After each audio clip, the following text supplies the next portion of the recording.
За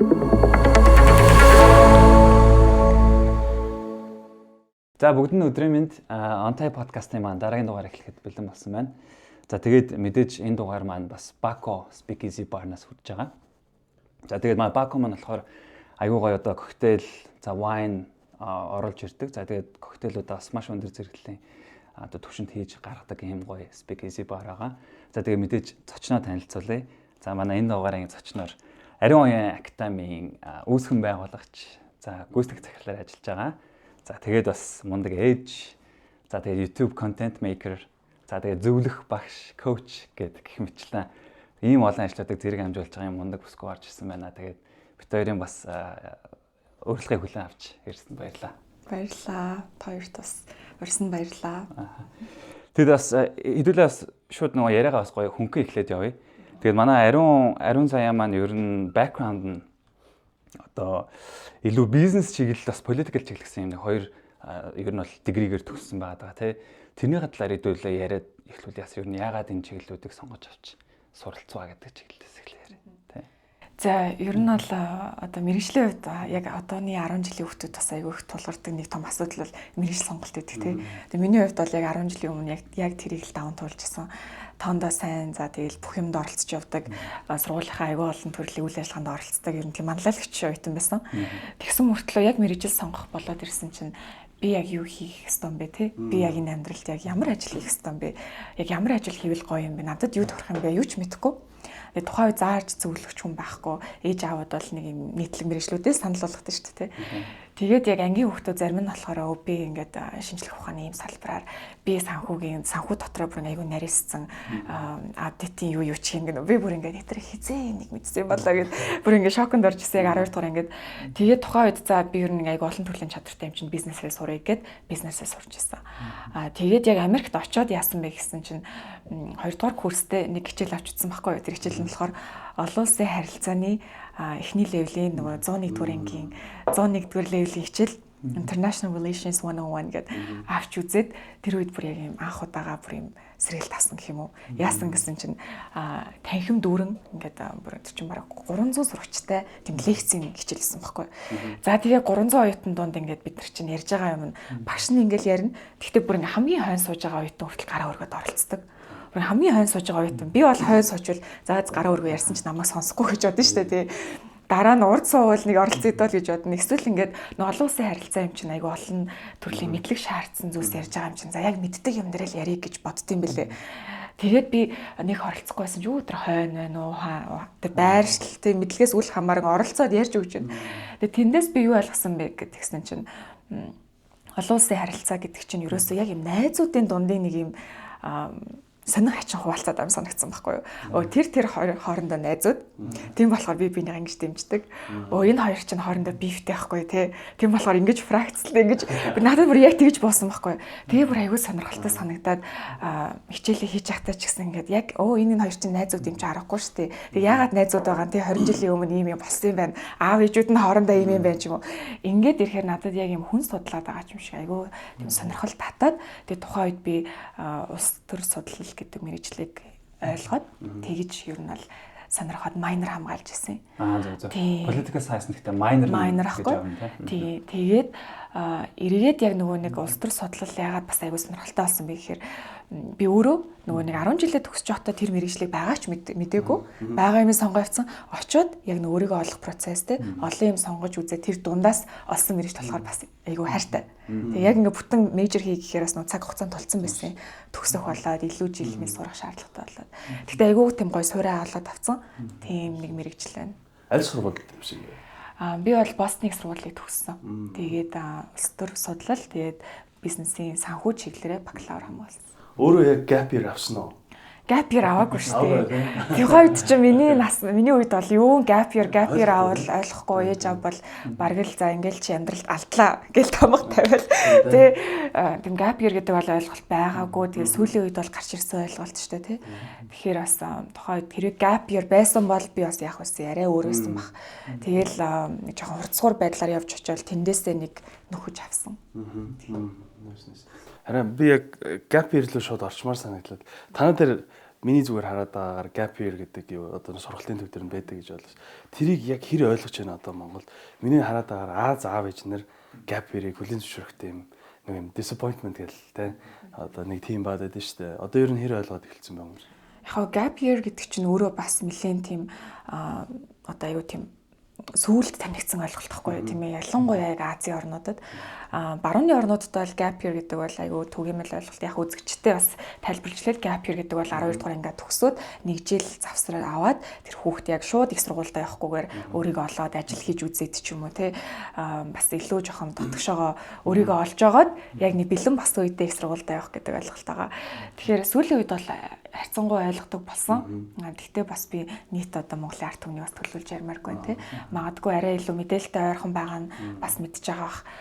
Gap year-ыг бол бас бид нараас илүү түгээх гэж хичээж байгаа. Тэгээ хүүхдүүд маань өөрсдөө бас ойлгож мэдээд яг давуу талыг ойлгоод яг одоо бидний millennial үеийн gap year-ыг хүлээж авах ойлголт, Gen Z үеийн gap year хүлээж авах ойлголт тийс өөр байгаа даа л да бас тий.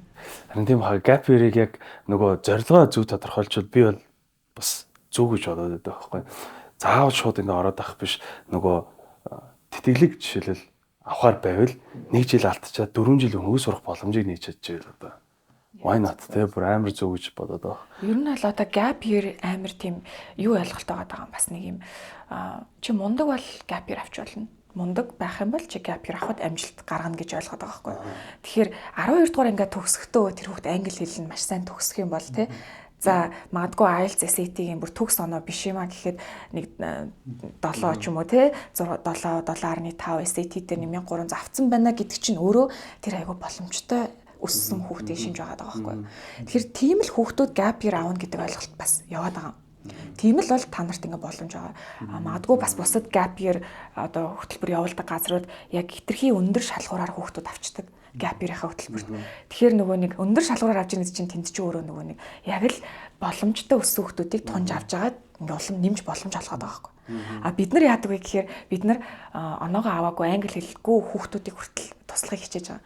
Яагаад гэвэл энэ өөрөө боловсролын систем ер нь бол одоо миний хийгээд байгаа юм чинь энэ 12 жил хийж явах хэвээр зүйлсийг нөгөө боловсролын системд юм gapтэй үүсэж байгаа болохоор нэг чатгаараа нөхөж хийгээд байна шүү дээ. Тэгээ сүүлийн мөчт нь тэгэнгუთ тэрийг уг нь ингээд боловсролын систем өөрөө ингээд айгуу гой шингээгээд дэмжиж явсан бол хүүхдүүд gap авах шаардлагагүй байхгүй юу. Тэгэхээр яг ингээд боловсролын системээс болоод хоцрогдсон хүүхдүүдийг одоо нэмэлтээр үйл ажиллагаа явуулж байгаа боловсролын байгууллагууд одоо манай академи шиг газар улам ингээд боломжоос хязгаарлах ёсгүй гэж би бол боддгийн хувьдаа.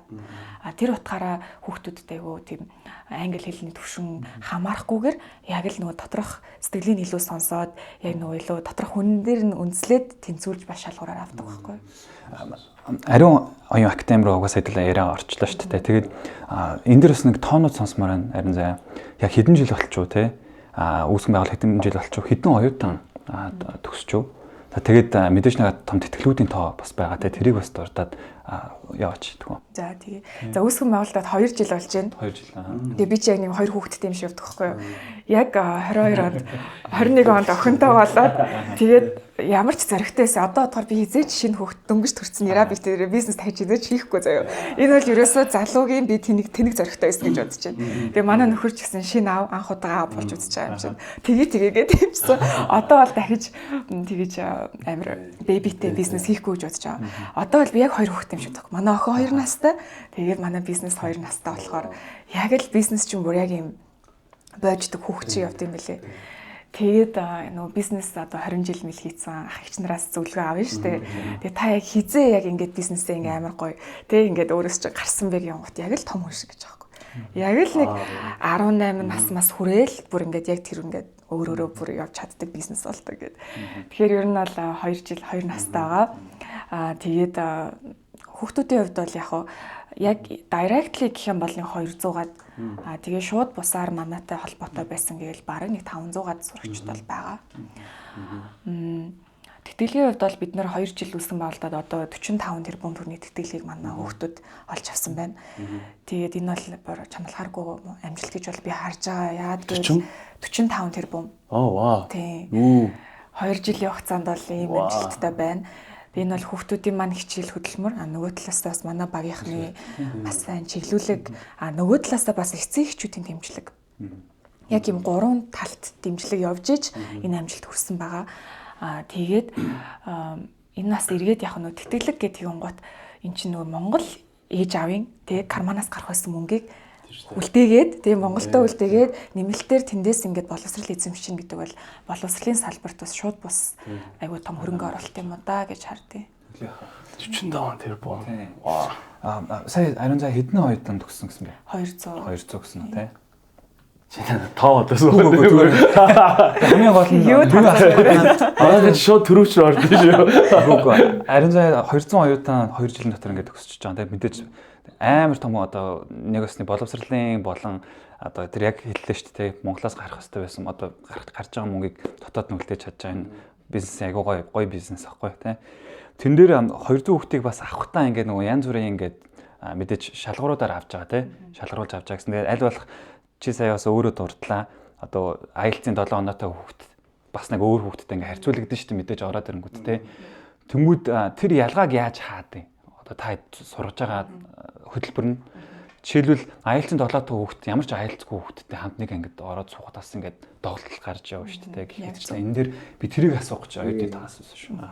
Тэгэхээр энэ дээр бол ингэн нэгт бинээсээ суралцах хэвээр манайх айгүй том калчуртай no shaming no bully гэсэн калчуртай.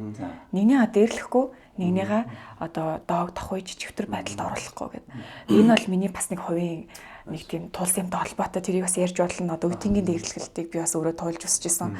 Тэгэхээр ямар нэгэн байдлаар үтингийн дээрлэхэлт явахгүй шүү гэдгийг актен дээр бүр айгүй тийм хүчтэй би жоохон хамгийн түрүүнд л миний амнаас гардаг юм хэл. Манай актив хамгийн том дүрм. Тэр шейминг гэдэг те одоо тэр ичвтер байдалд оруулна гэдэг нь юугаараа илэрч болохыг ингээд бүр зааж өгдөө. Тэгэхээр нөгөө нэг нь гараа өргөөд те англи хэлээр нэг буруу үг хэлчлээ гэж бодоход тэрийг энийг ч өөрөө ичвтер байдалд оруулж байгаа. Өөрөө дээрлэхэлт явагдаад эхэлж байгаа.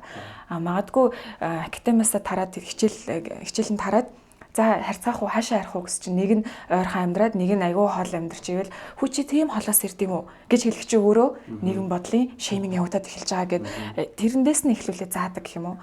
Тэгээд ирэхээр нэгдүгээрт нөгөө нэг ингээд сууж байгаа хүмүүс ямар нэгэн байдлаар нэг нэгнийгаа өө юу вэ чи надаас юм байна те би чамаас юм гэдэг ойлголт бас хүүхдүүд юм хүмүүжил орж ирж байгаа байхгүй.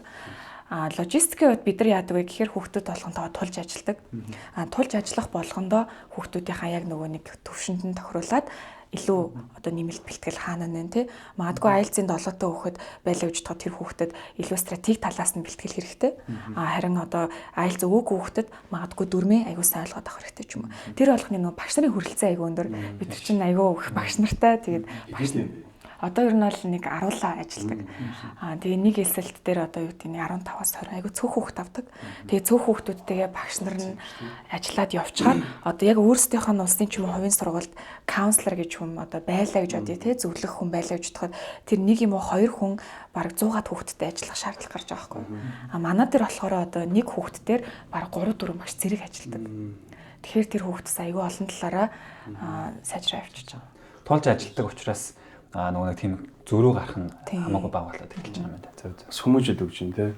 Ер нь гадагшаага явах гэж байгаа хүмүүст бол манайх чинь бас яг энэ юм дээр хоцроод байдаг шүү дээ. Одоо очиод шууд одоо замраагүй ярддаг те. Нөгөө доромжлолыг дийч мэдэхгүй зарим хүмүүс байдаг те. Тэгэхээр бараг явахт нь бэлдэж өгд юм шүү те. Давхар. Ер нь л нөгөө college prep гэдэг нэг хөтөлбөртэй. Тэр маань болохоор яг нөгөө их сургууль сурах гад явах гэж байгаа 10 жилийн хүүхдүүдэд хэрэгтэй хөтөлбөр. Тэгээд career prep гэдэг хөтөлбөртэй. Тэр нь болохоор одоо карьерийн бэлтгэл. Тэгэхээр их сургуульд яваад яад юм бэ юм бот хамгийн ихний өдөр нөгөө нэг мундаг их сургуульд яаж тэнцэх үү, IELTS оноогоо яаж авах уу гэдэг бүх проблем байхгүй болоод их сургуулийн ихний өдөр ямар проблем үүсдэг вэ гэхээр яаж ажилд орох юм бол байхгүй. Ялангуяа яаж дадлага хийх юм болоо гэх тээ. Дадлага хийх чинь амар өрсөлдөөнтэй. Яаж дадлага хийх юм болоо болж ирдэг. Тэрэн дээр нь ямар ч тэмцэглүүлэг байдгүй. Айгуу цөөхөн. Би өөрөө яг тэрийг туулж исэн. Яг л туулж исэн юм а тэгээ та хоёр ч гэсэн ойлгож байгаа. Яг туулж исэн юм намайг яг ингээд гоё амжилтаа явъя гэхэд юу дутуу байла. Тэрийг л ер нь хүч хийж байгаа гэж ойлгож байна. Яг тэгдэгтэй би яг энийг бас яг өөр дээрээ авч ирсэн байхгүй. Ингээд бид чи ерөөсө төрснөөс хойш ингээд бүх юм заавартай. Бүр нэг зам тэ ингээл тэр замаараа явахгүй бол фейлер болдог. Тэр замаа ингээл дагахад одоо 10 жил тэгээд сайн сур тэгэх юм бол их сургуульд орно. Ингээд бүх юм заацсан байжгаад яг төсөл мөстэй гээл чинь нөгөө шоу моогл ингэжээд яг нэг өдөр би ингээ суугаал. Одоо яах хэвтэй юм бол ингээ бүр нэг бодлын амар гоё, нөгөө бодлын бүр амар айцтай юм байлаа. Тэгвэл яг тэр л юм байна л да. Тийм яг зөв. Одоо яг ингээд айгүй их юм хүүхдүүдэд тулгадаг штэ бид нар чинь тий багш нар ч тэр нийгэмч тэр найзууд ч ингэдэм мөртлөө тэрэнд нь тохирсон нөгөө prep буюу бэлтгэл гэдэг юм лээ. Тэгэхээр яг ингээд цагийн тулаал ирэнгуут за өөрөө учрыг нь ол гэд ингээд нөгөө нэг хүүхдээ ингээд тоогонд хайчингууд нөгөө хүүхдтэй сэлгээд тэр дунд ингээд алцж байгаа хгүй. А тэгэхэд хэрвээ тэр хүүхдэд магадгүй 1 жил те магадгүй 4 жил өмнө нь гоё бэлтгэл явцсан бол юм болгон дээр алтад сурах шаардлагагүй юм байл. Тэгээ би өөрөө болохоор аюух алдсан байхгүй. Америкт очих гэж алдсан, тэтгэлэг авч чадаагүй, очиод авах гэж үзсэн, очиод хүссэн сургууль руугаа шилжсэн, очиод одоо миний нөгөө нэг алдааг яриад байл дуусахгүй. Тэгээ тэр дундаасаа би нөгөө нэг алдаад ахаар сурсаар агаад тэгээ эргээд за ингээ миний ард байгаа дүүнер заавал ингэж алдах шаардлагатай мөгөөд алдах болгон ч цаг алдчих байгаа хгүй тий. Тэгэхээр за алдуулахгүй тулд ингээд college prep, career prep, life prep гэхэд яг амьдрал бол нэг мөчлөг болгон дэр нэм prep хий гэж бол бодсон. Тэтгэлгэн дээр юун дээр алдсан бэ? Тэтгэлгэн дээр за зөндөө бол энэ баг нөгөө нэг fuck up story шиг болох гэдэг тий. Ер нь бол нөгөө айгүй их алдсан. За жишээ нь гэхэд тэтгэлэг гэдэг чинь зарим нь сургууль болгон дээр өөр өгдөг байхгүй юу? Одоо зарим сургууль бол ингээд өргөдлөө явуулахад шууд эргээд хариу нэрэхэд тэтгэлэг авсан хэсэг мэдэгч чинь. А зарим сургууль болохоор эхлээ өргөдлөө явуулчаад тэнцэх юм бол дараа нь тэтгэлэгт нь өргөдлөө явуулдаг. Зарим нь болохоор өргөдлөө явах цагаас 3 сарын өмнө тэтгэлгийн өргөдлөө авсан байгаа байхгүй. Тэр энэ болгоныг хүүхэд ингээд онлайнаар хараад судлаад мэдээд тэгээд давхар 12 дугаар ангич ямар ачаалттай дүүлэх те хонхны хоёр шинэ жил урлагийн үзлэг гэж 12 дугаар ангич хамгийн ачаалттай байдаг яэш гэл яг тэр үед хүүхэд бараг ийм том амьдралынхаа бэлтгэлийг давхар ингээд авч явах шаардлагатай байдаг байна. Тэгээ мэдээж тэрийг хийж чадаагүй бол бас яг юм holistically стратеггүй ажилласан байгаа даа. Би миний хувьд бол яасан бэ гэхээр за би онд сурчих юм бол ер нь тэтгэлэг авах гэж бодсон. Нэг common юм тийм. Тэгээ он сураад тэгээ би хичээл сургуулийнхаа энэ олон үйл ажиллагаанд оролцож явж байна. Одоо хамаг цагаас сургуультай өгч байгаа байхгүй тийм. Тэр сагсан бөмбөгийн тэмцээний зохион, тэр ёолкийн хийн тий аюу хөдөлгөөнтэй манлайлаад байгаа байхгүй тэр чинь ингээд хамаг цагаал сургуультай өгөөл тий манлайлагч аваад ингэх юм бол тэтгэлэг авах гэж бодсон. Тэгээд аплайдсан ямар тэтгэлэг байхгүй. Тэгээ би тухайн үед аюу тийм том шоконд орчихсон. Яагаад вэ гэхээр би ингээд 16-7 жил би хичээлээ штэ. Тэгэхэд амьдрал ийм шудраг бус юм уу гэж тийм гомддсон байлээ. Хинт гомдоод таамж ойлгомжгүй. Тэ өөртөө гомдё гэхээр би хичээсэн байгаад байдаг. Хичээгээгүй бол өөрийгөө зинглээс сууж штэ. Үнэхээр хичээсэн хүүхэд эргээд тэтгэлэг авч чадахгүй байхаар айгүй тийм уухай юм хар юм ангал руу ордог. Тэгээ ээж аавыгаа гомдохгүй штэ. Ээж аавтаа эргээд ингээ хүлээлтээс нь унчиж байгаа. Ээж аав нь 18 жил миний охин мундаг гэж хэлсэн тий. Чадна гэд найзсан, багш нар нь найз тэр олон хүний нөгөө найдварыг ингээд тээж авч явж байгаа. Хариу байхгүй болохоор яг хинт гомдохоо мэдэхгүй амьдралд гомдоод тийм л. Тэгээ амьдрал боддоо 18 таад амьдралд гомдож ийн гэдэг чинь тэр хүүхд цаашаа яаж алхах юм бэ тий. Ингээд за юу ч хийсэн энэ газар намайг үнэлэхгүй штэ гэл те. За би одоо хичээх шаардлагагүй байна. Хичээгээд ингэдэггүй юм байна гэх тийм муухай бодол орж иж байгаа байхгүй. Тэгээ тухайн үед ээж маань байсан тул та манай ээж намайг ер нь айгуу тийм зөв чиглүүлж явдаг хүн. Ээж маань за ингэж бууж өгдөг юм аа заяа минь. Ингээд энэ бол зүгээр чи амьдралаа эхлэхгүй байна. Тэгээ хөлөө ингээд тавьчих чахта бууж өгнө гэж байхгүй. Зүр зөрөгтэй яв очиж жагаад над аргын бол тий. Очиж жагаад ажил хийнү яа нөө ээж ч гэсэн эндээс ингээд чадхаараа тий мөнгө зүнгийг гарах гад үзье. Очиж сургалтын төлбөрийг хувааж төлж болд юм уу? Нөгөө арга чаргаа ол гэл баг өшгөлөл явуулсан дөө Монголоос. Тэгээд яг тэтгэлэг одоо яадаг вэ гэхээр одоо ерөөсөө стратеги байхгүй. Тэтгэлэг аавна гэдэг чинь англи хэл сайн бол тэтгэлэг аавна гэсэн үг биш. Он сурна гэдэг бол тэтгэлэг аавна гэсэн үг биш. Ерөөс тэр хүүхд өөрийгөө амар гоёор гаргаж ирэх хэвээр. Яалгарч. Тэхийн тулд бас нөгөө заавал мундаг амьдрал тулсан байх шаардлагагүй. Заавал бүр вау гэтэл амьдрал тулсан уу ер нь байхгүй шүү дээ. Тэгээ бүгдээрээ л ингээд нэг юм амьдраа явж байгаа. Тэр нэг туулцсан замналын л маш гоёор тодруулж гарч ирэхэд тэр тэтгэлэг авахд илүү стратегтэй байт юм л. Тэрийгээ өөрөө илэрхийлж гаргаж чадах хэрэгтэй тийм. Би манай хоёр болохоор хоёулаа Америкт төгссөн. Манай Тэмүүлэн чинь бас University of Maryland те. Maryland их сургуулиуд төгссөн.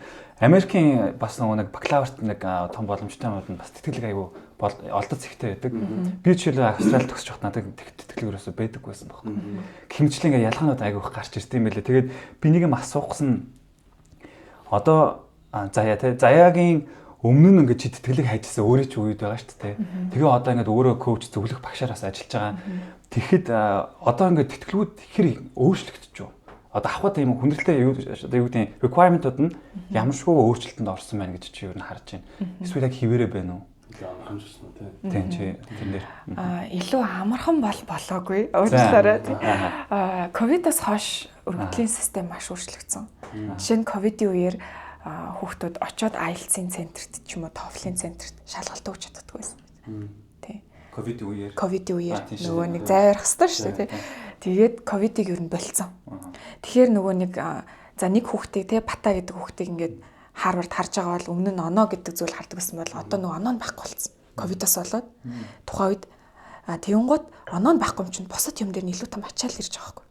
Магадгүй эссе бичих чадвар дээр нь ч юм уу тий. Магадгүй хичээлээс гадуур юу хийсэн тий. Тэгээ ковид үеэр хичээлээс гадуур бас хийх юм хийж чадахгүй шүү дээ тий. Тийм юм чинь магадгүй ганцаарчилсан ажил юу хийсэн ч юм уу, судалгаа юу хийсэн ингээд илүү нэг юм өөр талаар нь ачаалтай болоод ирж байгаа. Тэгээ одоо л их сургуулиуд заримдаа тийм IELTS, TOEFL, SAT нөө standardized тестүүдийг бол асуухгүй байгаа. Гэхдээ асууж буцаж эхэлж байгаа. Ер нь бол буцаад илүү өндөр түвшинд болж ирж байгаа. Тий. Бүр нэг хэсэг асуух байлцсан байсан юм уу? Тий, optional болсон байсан байхгүй. Яагаад гэвэл хүүхдүүд өөрсдөө нь очиод угсаа өгөх боломжгүй болсон болохоор. Арай тэр хүндрэлүүдийг багасгаад одоо илүү нөө Duolingo болоо өөр аппликейшнуудын бас юм гэсээд хэлсэн байсан тий. Энд дээр одоо тэгээ эссе бичиж байгаа шүү дээ. Тэрэн дээр би маа нөгөө AI ярьж ирсэн. Тэр яг би яг сайн одоо энэ рүү би асуух гэсэн. Тэгэд одоо тэтгэлгүүд мэдээ сая сүүлийн 5 жил дотор одоо ямар их одоо технологийн өөрчлөлтүүд бодлоо, оюун санааны өөрчлөлтүүд амар их гарлаа шүү дээ. Тэгээ заяа одоо болохоор яг ингээл gap year авч байгаа хүүхдүүдэд өөрийгөө тэр коллежид бэлдэх prep-ууд нь бэлдэж өгөл те. Тэгээ мэдээж технологиудаас нь салхна гэж бол байхгүй. За тэнгууд одоо хамгийн сүүлд гарч ирсэн generative AI байна шүү дээ. Одоо ChatGPT, Gemini гэдэг ч юм уу.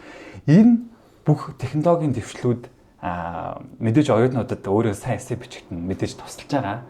За тэнгууд энийг ер нь ашиглах нь зөв юм уу, буруу юм уу? Бас та хэд өөрсдийнхөө хөтөлбөртөө иймэрхүү одоо хэсгүүдийг оруулж өгсөн үгүй юу гэдэг тал дээр бас чи өөрийнхөө үз бодлого болцооч. За ChatGPT гэж нэг их гоё юм байна тий. Тэрийг ашиглаад төгсөж байгаа одоо үеийн хүүхдүүд ч байна.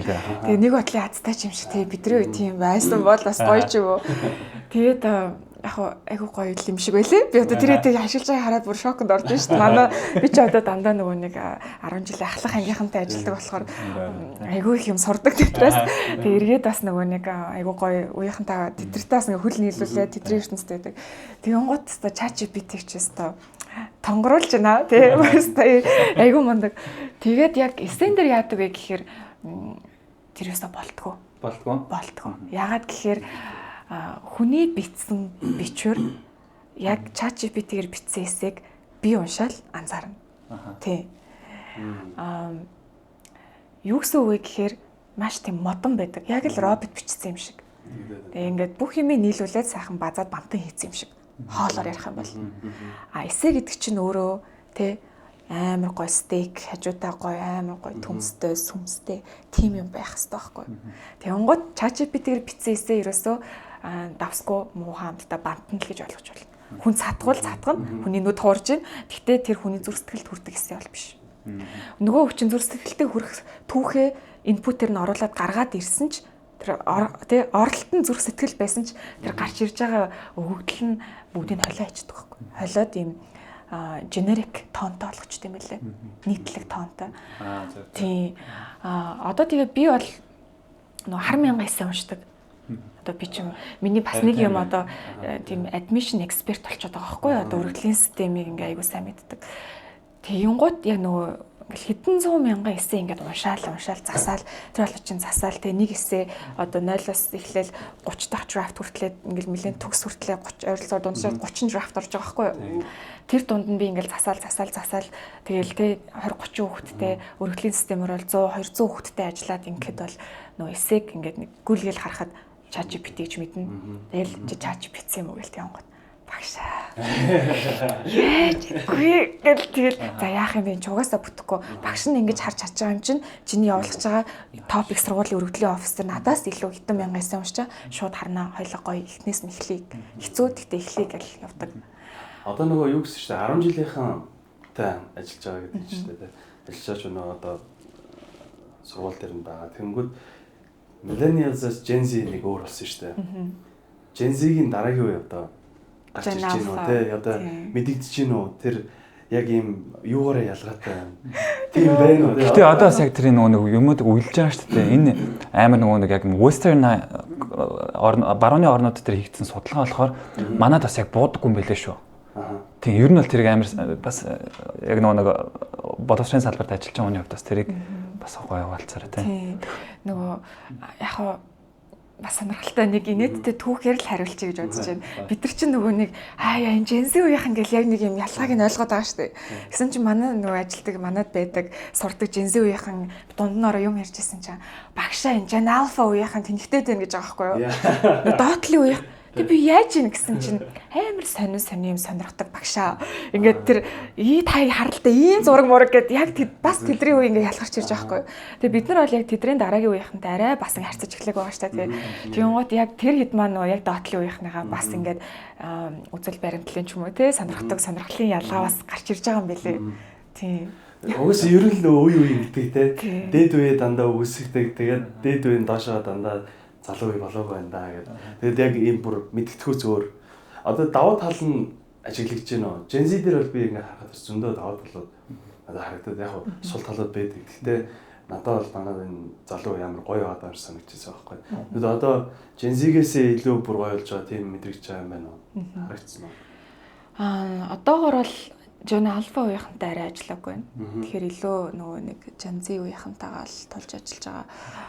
Давуу тал нь гэх юм бол нөгөө бидний үе чи үл мэдэх байсан тэдний үе чинь нэстэ нөгөө нэг бүгдийг мэддэг те бүгдийг мэддэг ч хүмүүс байгаа байхгүй бид чи юу ч мэдэхгүй те ямар ч мэдээллээс хол тэгж өслөө штэ тэгээ нэг уцаар л ингээл гэрээ цагаан уцтай айлвал те гоё айлвалаа штэ тэгээ нэг загнаадаг те харин тэгэл нэг гэртээ ирээл уцаар ярддаг те нэг тийм л байлаа тэгэл нөгөө том өрөөс утсан дуурангууд ээж аав нь хөө энэ хин залгаад аав мэ гэдэг үед байсан одоо яг Gen Z үеийнхэн болохоор нөгөө нэг мэдээллийг маш богино хугацаанд ингээ аваад ерөөсөө ямар сэдвэр ярьсан мэдэхгүй юм ч байхгүй. Тийм. Юу ч нөгөө гоё базаад ярьж чадна. Тэгээл нөгөө TikTok-оор ер нь нөгөө нэг мэдээллийг маш богино хугацаанд авдаг болсон. Тэр нь бол давуу тал. Тийм. Надад ихтэй бас энэ дээр яг нөгөө хөвийн өнцгөөс харахад надад жоохон буруу юм санагдаад байдаа. Яа тэгэхээр нөгөө нэг харин нөгөө яг заягийн хэлдгээр бүхнийг мэдгэж болчиход байгаа байхгүй тийм. Яг мэдхгүй гэж хэлж чадахгүй болчиход байгаа бүр. Наа чи яг л юм штэ. Тийм. Яг юусэн юм штэ. Одоо тэр нэг Travis Scott гэдэг штэ. Хин нөхөр хэлээд Kylie гэл хэмлээ. Kylie нөхөр байсан. Тэгэл тэрний ингээ merchandise нэг амар тийм юу болсон юм байна л да. Одоо тийм жоохон popular болоод. Тэгэл гисэн чинь тэрэн дээр ингээд тийм. Наа чи ингэдэг амар гоё хүмүүс аяга сонирхдаг. Бод тэрний цаана бас амар том story байгаа штэ. Нэг тоглолтын дээр амар олон өссөн хүн багтана тоглолт хөгжүүлдэг ч юм уу те. Тэр мэдгүй ингэж бас ярих ч юм уу те. Зүгээр жишээ нь. Тэгэхээр бас яг энэ тал дээрээ жоохон аюултай ч юм шиг те. Би бүхнийг мэдчихин гэж явуулсан чинь унж бүдрэх юм амар их байгаа шүү дээ. За би ихтэй яриагаа өргөжлүүлээд нөгөө амар их асуултуудаа би орхидуулаад байна. Яг нөгөө хэдлээ яриагаа ингэж авалгаар би бас одоо яг залуу бизнес эрхлэх гэж байгаа нөгөө ерөөсөө тэрнээсээ холдмооргүй байна. Одоо 2 жил болчлаа гэж байна. За тэгээд гол үндсэн амин сүнс нь мэдээж заяа өөрөө. За тэрнээс гадна хамт ажиллаж байгаа одоо багш нар. За багш нарын хувьд яаж багш нараа сонгов? Бэрхшээлүүд байв те мэдээж анх бизнес эхлэхэд за хаста энэ багш гээл сонгоод авдаг юм байхгүй ч үгүй туршиж үзэн хаалтан зарим нэг нь бас нийцгүй байна гэдэг ч юм уу те. Тэр тал дээр эхлүүл ер нь анх бизнес эхэлж байхад ямар шүү те яг тэр багш нараа олох бэрхшээлүүд хэрэг байсан. Юу sorry why now гэдэг зочноо за тэгээ ёо яг тийш шүү. Дандаа бичлэг явж байгаа те Бако манаас ууж болохгүй болов шүү. Ингээл байж. Бако манаас айгүй гоё вайнаар бидрийг дайлж байгаа. Энэ Bersano гэдэг Италийн брэнд байгаа. Ер нь айгүй өндөр зэрэглэлийн. За тэгээд Ницца гэдэг гоё улаан вайнаар бидрийг бас дайлж байгаа шүү. Окей. За cheers. Дандаа энийгээ мартаад байгаа юм. Харин тийм ээ. Өөрөөсөө уугаал байна те. Тэр нэг зочин ууж болохгүйгээ мэдэхгүй гэж суу. Энэ зочингийн уртл нь ингээд хөдөлж болдгоо. Харин ингээд бас том байна л гэж бодлоо. Зэ асуулт руу. Шууд өөртөө яриулаад явчих болох уу? За багш нар сонголт гэсэн тий. Ер нь бол альва бизнес гэдэг ч одоо би ганцаараа явахгүй шүү дээ тий. Тэгээ та хоёр манаас маш олон бизнес эрхлэгчтэй яриа хийсэн баг. Минийх болохоор илүү тийм за бизнес хий та гэж байгаа хүмүүст бол айгүй гоё шинэхэн туршлага байна гэж бодож байна. Тэгэхээр одоо 20 жил бизнес хийсэн хүн өнөөдөр яг дөнгөж эхлүүлэх гэж байгаа хүнтэй бас яг тэгж холбогдож чаддгүй юм биш л дээ. Хитрхи холдсон байдаг. Тэгээ ярьж байгаа юм хитрхи ингээд томорцсон байдаг. Миний ярих байгаа юмнууд бол айгүй тийм жижигхэн асуудал хэрнээ бас яг ингээд туулаад одоо өнгөрдөг зам юм байлээ. Тэгэхээр хамгийн түрүүнд энэ өөрөө нөгөө миний одоо амьдралын туршлага дээр үндэслэн гэдэг утгаараа би өөрөө яг гол багш нь болж тарж байгаа. Тэгэхээр хөтөлбөр бүх юмыг бол би өөрөө анханаас нь гаргаад явж байгаа. Тэгээд багш нараа авахдаа яг одоо тухайн зүйлийг хамгийн сүүлд даван туулсан хүмүүсийг ер нь л сонгох туфтаа. Тэгэхээр бас илүү Gen Z үеийнхэн ч юм уу те яг өргөдлийн системийг даван туулсан. Гэхдээ эргээд яг нэг хоёрхан алхмын хойно явж байгаа үеийнхэндээ туслах хүсэлтэй тийм залуус нэгдүгürt байж болж байна. Нөгөө тэгүр бас эн чинь нөгөө хүүхдүүд болгонтой тулж ажилдаг, нэлийн зүрх сэтгэл рүү н ордог, тодорхой ингэж одоо те ингэж тонгочдог ажил учраас бас туршлагатай арай илүү нэг хүний өөрийгөө ядахтай болцсон те. Тийм илүү тийм бой сууртаас багш нар хэрэгтэй. Тэр манайх ер нь жоохон хосолцсон хөтөлбөрөөр сүүлийн 2 жил явж агаад одоо яг энэ жилээс бол ер нь нэлээ нөгөө нэг ахмадтай илүү туршлагатай ийм багш нараар бас илүү жоохон илүү болж ирж байгаа. Тийм. Бэрхшээлүүд нь юу байв? Таарч нийцгүй юм байв уу? Тэр талаас нь ярилцвал. Хайсгүй шууд ажиллаа хийж чаад болиг л гараа авцдаг явчихсан ч юм. Тэгээ стартап учраас ийм бас байхыг үгүйсэхгүй шүү дээ. Хамгийн том бэрхшээл бол ерөөсөө одоо нөө доктортой ажиллах хүчин гэх юм уу та тий. Тэгээ энэ бол ганц миний асуудал биш юм байл л тий. Бизнес хийж байгаа. Энэ бол Монголын асуудал байна тий. Ерөөс бизнес хийж байгаа хүмүүст ингээл олзаал ярангот бүгдээрээ л яг энийг таван туулаад явж байгаа нь тэгээд яг тус бүрдэл өөр асуудлаар л гарч байгаа юм л та. Гэхдээ ингээд тууштай ажиллана гэдэг юм уу ер нь бол бас айгүй ховор болчихжээ тий. Тэгээ яг тийм хүнээ л олохын тулд би эхлээд айгүй сэтгэлээр ундаг байсан. Би ч одоо сүүлийн 2 жилийн хугацаанд за бараг тэгээ одоо нэг нуулгүй л гээд 20-30 хүнд ингээд солилцсон байгаа байхгүй. Тэгээ тэр нь ингээд нөгөө нэг тэр хүмүүс чи авахын тулд нөгөө нэг ярилцлаганд авах гэж бараг 100 үед тий 2-3 даблдээ штэ. Амар их энерги зарцуулна. Маш их энерги зарцуулна. Тэр болгонд ингээд цаг хугацаа явж байгаа, ард нь мөнгө байгаа тий. Тэгээд би анх аягүй шантарчих гадаг байсан энэ дээр бууж өгдөг. Нөгөө нэг мундаг гэл ботсон хүн нь тий боллоо гэл ингээл гэрээ мэрээ ингээл тоохчгүй ингээд явгот ингээд айгүй гомд би нөгөө айгүй гомдчихдээ юм шиг. Дахиад гомдохгүй л ёо муухай юм бэ гээл тий. Тэгээ нөхөртэй хэлээд манай нөхөр айгүй бас намайг дэмждэг. Тэр хүнээ олтол явна штэ гэл тэгж байгаа байхгүй. Тэгээ одоо бол манай баг бүр маш гоё бүрдэж эхэлж байгаа. Ер нь л яг урт хугацаанд тууштай тий тодорхой хэмжээний туршлага туулсан. Ийм хүмүүсээр бүрдээд ирэхээр яг нөгөө нэг энэ нэг юм үерхээ тий хаягдаад нэг зүрх сэтгэлээ шаналж хагаад яг нэг юм дуунтайгаа учирдэн штэ. Яг тэр мэдрэмж шиг аваад байгаа шиг ажил дээр яг тэгж байгаа юм шиг санагддээ ш. Бүр ингээл хаягдаал тэгээд би чи хаяа ингээл ийм орно штэ. Тэгээд манай нөхөр бүр шаалаад чи бүр ингээд тэ хоёулаас халуул чи ингэж ийм орохгүй бах таа гэдэг байхгүй бүр юу ямар амар юм орд ингээд тийм тэгэхээр бас ажилчтай энэ чинь ингээд би бол яг ажилчид гэж хардгүй яг ингээд айгүй тийм холбогддог байхгүй энэ чинь ингээд өөрөө ажил нь ингээд тийм яг ингээд ажил нь өөрөө яг хүүхдүүдтэй харьцдаг нэлээд тийм зүрх сэтгэлийн ажил учраас эргээд нэг юм за чи энийг хийчих энийг эргүүлэлт өгчих тийм юм биш болохоор айгүй тийм emotionally invested байдаг хүн. Тийм мэдээж бас яг нэг цаг хугацааны юу гэдэг лээ. Ирэхэд танигдаад ингээ үлдчихэж байгаа гэдэг шиг яг л бизнес явснаар агаал. Тэгээ өдөө хүртэл би харин за яг ингээд хүүхдтэй гэдгээ бас эзэж мартаж болохгүй тий. Энд чинь ингээд хажуудлын амьдралаа яг ингээ зэрэг яваад байгаа болохоор ингээ амар хэцүү байсан gibi мэдрээд байна л та. Тэгэл ингээл нөгөө хүмүүс чинь тэр emotional training ингээл хажууд нь яваалаа гатаа ингээл давхар ингээл баяр үргээ аягаас мундаг бүсгүй тий. Баярлалаа. Энэ дээр нөгөө бууж өгөхгүй байсан бас гоё байгаад байна. Тэ нөгөө зарим захирлууд ялангуяа шинэ захирлууд нэг алддаг юм нь одоо нэг хүнд ингээд амар итгэж байгаа шүү дээ. Тэгвэл нөгөө хүн ингээд итгэлийг нь алдангууд дараагийн хүнээ тэгж нөгөө барьер тавиад байдаг. За энэ хүнд одоо ингээд би нэг хүнд итгээд ингээд алдсан юм чи энэ хүндээ одоо итгэхгүй гэдэг. Тэгвэл одоо яг саяны хэд дээр бүр дуваа нэгэд бүр илүү харимж бүр ингээд нээж өгсөн байж тээ. Тэгэхээр энэ их гоё юу. Зарим захирлууд ялч хүн дээр яг алдаад байдаг. Тэгээд ингээд өмнөх юунаас олж одоогийн авах гэдэг юм дээр амар том. Миний бас яг тэр нэг зан чанараас онцолж харлаа. Нөгөө нэг хүнтэй таарад тий ажиллаарч байна уу, нөхөрлөлөөрч байна уу, хайр дурлалаарч байна уу тий. Ингээд таарад тэр хүнээс шарах авлаа бол дараагийн хүнээс болоод би өөрөө өөрчлөгдөд муухай юм хүн болчих юм бол би айгу муухай ялагдчихж байгаа байхгүй тий. Тэгээ тэр хүнээс болоод бусдууд нь ингээ боломжгүй байна гэж болохгүй шүү дээ. Тэр утгаараас дараагийн шинэ хүнээ ингээл ахтаа тэгэл дахиад итгэл ерөөсөө итгэл гэдгийг чинь алдсан ч гэсэн ингээл дахиад өргөжж болдог юм л дээ. Өөрөө дахиад итгэе гэж хичээгээд. Тэгээ би ч анх нөгөө нэг бизнес эхлүүлэх чахта ер нь Америкт хөрөнгө оруулалтын санд ажиллаж байсан юм. Тэгээд миний ажиллаж байсан нэр хөрөнгө оруулалтын санд болохоор $100 сая хөрөнгө эргэлдүүлдэг. Тухайн үед намайг ажилладаг багт 19 оны үед юм уу. Тэгж яхад бол айгуу тийм юу байсан. Диктатуртай яг энэ бизнесийн тийм нэлээд бутик investment firm болохоор цөөхөн ажилчтай мөртлөө айгуу тийм олон төрлийн портфолио компаниуд те хөрөнгө оруулдаг, ингэдэг тэгдэг гэд. Тэгж яхад бол яг би нөгөө нэг санхүүгээс ингээд айгуу их юм сураад байгаа юм л та. Тэгээ цалин өндөр те ингээ мундаг ингэж байгаа мөртлөө яг эргээд нэг юм боловсролын салбарт айгуу ажилламаар санагдаад би чинь нэг YouTube тэр тухайд эхлүүлсэн. Тэгээ өдөржингөө ажил дээр ядарч агаад орой гэртээ хараад YouTube хийх болохоор нүд хамсэргээл нөгөө нэг ядарсан юм бүгд байхгүй болчихсон заяа. Тэгээ шүнжэнгөө идэлж байгаа л өглөө нь ажилдаа бол ажил дээрээ ингээл баг хаяа 0 орж уцаа орлоноо тийм үе байж штэ. Тэгэл бага мөртлөө яг ингээд би тэр үед гайхсан байхгүй YouTube ингээ хийгээд тахтал. Тэгээ тэн дээр юу хийж байгааг юмт би нөгөө нэг онц сурах арга марга тий гэлтэй яг тэр оюутан үеийн нэг юм хов хүний хөгжлийн контентууд. Тэгээ би ээждээ хэлжсэн байхгүй. За ээж надад нэг юм сонио юм болоод байна тий.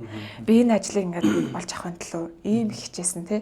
Бөө юм болж ингээд энэ ажилд орлоо энэ чи ингээд Америк оюутнуудтай өрсөлдөөд тий спонсоршип визний офер аваад ингээд ажилд орлоо. Төгсөөд одоо дөнгөж төгссөн оюутан $5,000 цалинтай ажиллаж байгаа байхгүй юу? Энийг ингэж байгаа мөртлөө би энэнд бүр ингээд илүү их юм пашнтай байгаад байна гэсэн чи манай ээж. За тэгвэл чи одоо над компанид хэдэн цаг зарцуулж гин гэсэн байхгүй юу? За би өглөө нэг ажилдаа нэг 8 өнгөрөөж очиод орой бараг тэгэл 9-10 хүртэл. За ер нь 12 цаг би зарцуулж байна гэж байгаа байхгүй юу? Дөнгөж төгссөн санхүүгийн оюутнууд ч угаасаа тэгж ажилдаг. 12 цаг зарцуулж гин гэсэн чи манай ээж за тэгвэл чи над хиймээр байгаана боловсролынхоо над вижн дээрээ өдрийн 12 цагийг зарцуулж чадах уу гэсэн. Тэгэхээр би яагаад та ингэж асууж байгаа гэсэн. Хэрвээ чи чадна гэвэл ажиллаа хайхаа чи ээж нь зөвшөөрье гэсэн байхгүй. Тэгээд би тухайд дийл гэж шууд нөгөө видео колл хийж байгаа байхгүй юу? Уцаар ээж Монгол би Америкт шууд дийл за тий гэд. Тэгээд за энэ компанид 12 цаг ажиллаж байгаа юм чинь би өөрөө тэр 12 цаг ажиллахгүй байдیں۔ Л гэж бодсон. Тэгээд за тэгээ 9-6-гийн хооронд ингэж ажиллахгүй өстө сайхан өөрийнхөө гэд ер нь тухайд бол бас л нөгөө тэнэг залуугийн зөрөгтэйсэн байгаа заяа.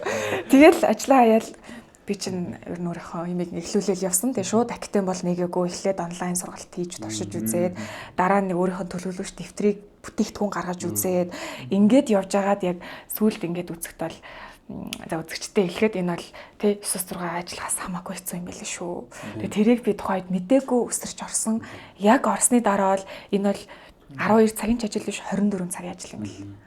Тий одоо болохоор би ингээд ажиллаас тараад явахдаа өмнө нь бол тий ажлаас ингээ гараа явсан бол ажил их боддгоо байлаа шүү дээ тий.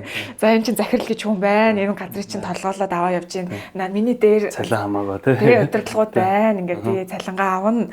Одоо бол яг нөгөө ажлаас гараа явхад яг тэр асуудал нөө ингээ гой дагаа явж байгаа байхгүй юу. Тэгээ очиж усанд ороход хамт байж гэн. Тэгээ унтахад хамт байж гэн. Шүнэн зүүдлэн шүн ажиллаа 2 жил зүүдлээ. Эхний 2 жил бол зүүдэлтэй юм байлээ шүү. Орж байгаа хүн болгоо яг ижлэх юм байна. Яг л бүгд яг манай паттерн бол байна тийм паттерн яг байна. Орж ирээл яг ажиллаа зүүдэлдэг, ажиллаа боддог байна л угаасаа тийм. Тэгэл энэ бол яг нөгөө бууж өгөх бас нэг том юм бол байсан.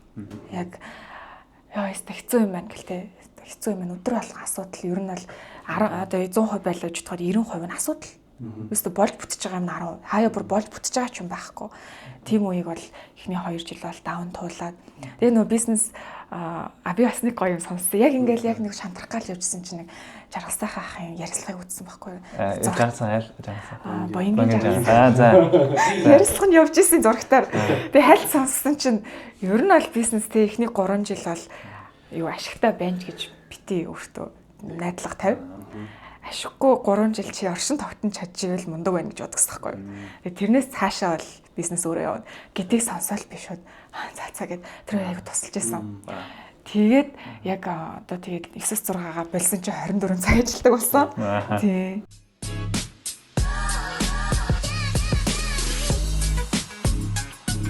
Сайн Америкт ажиллаж байсан гэснээр төгсөөж шууд ажилдаа орсон байсан юм байна гэж ойлголоо.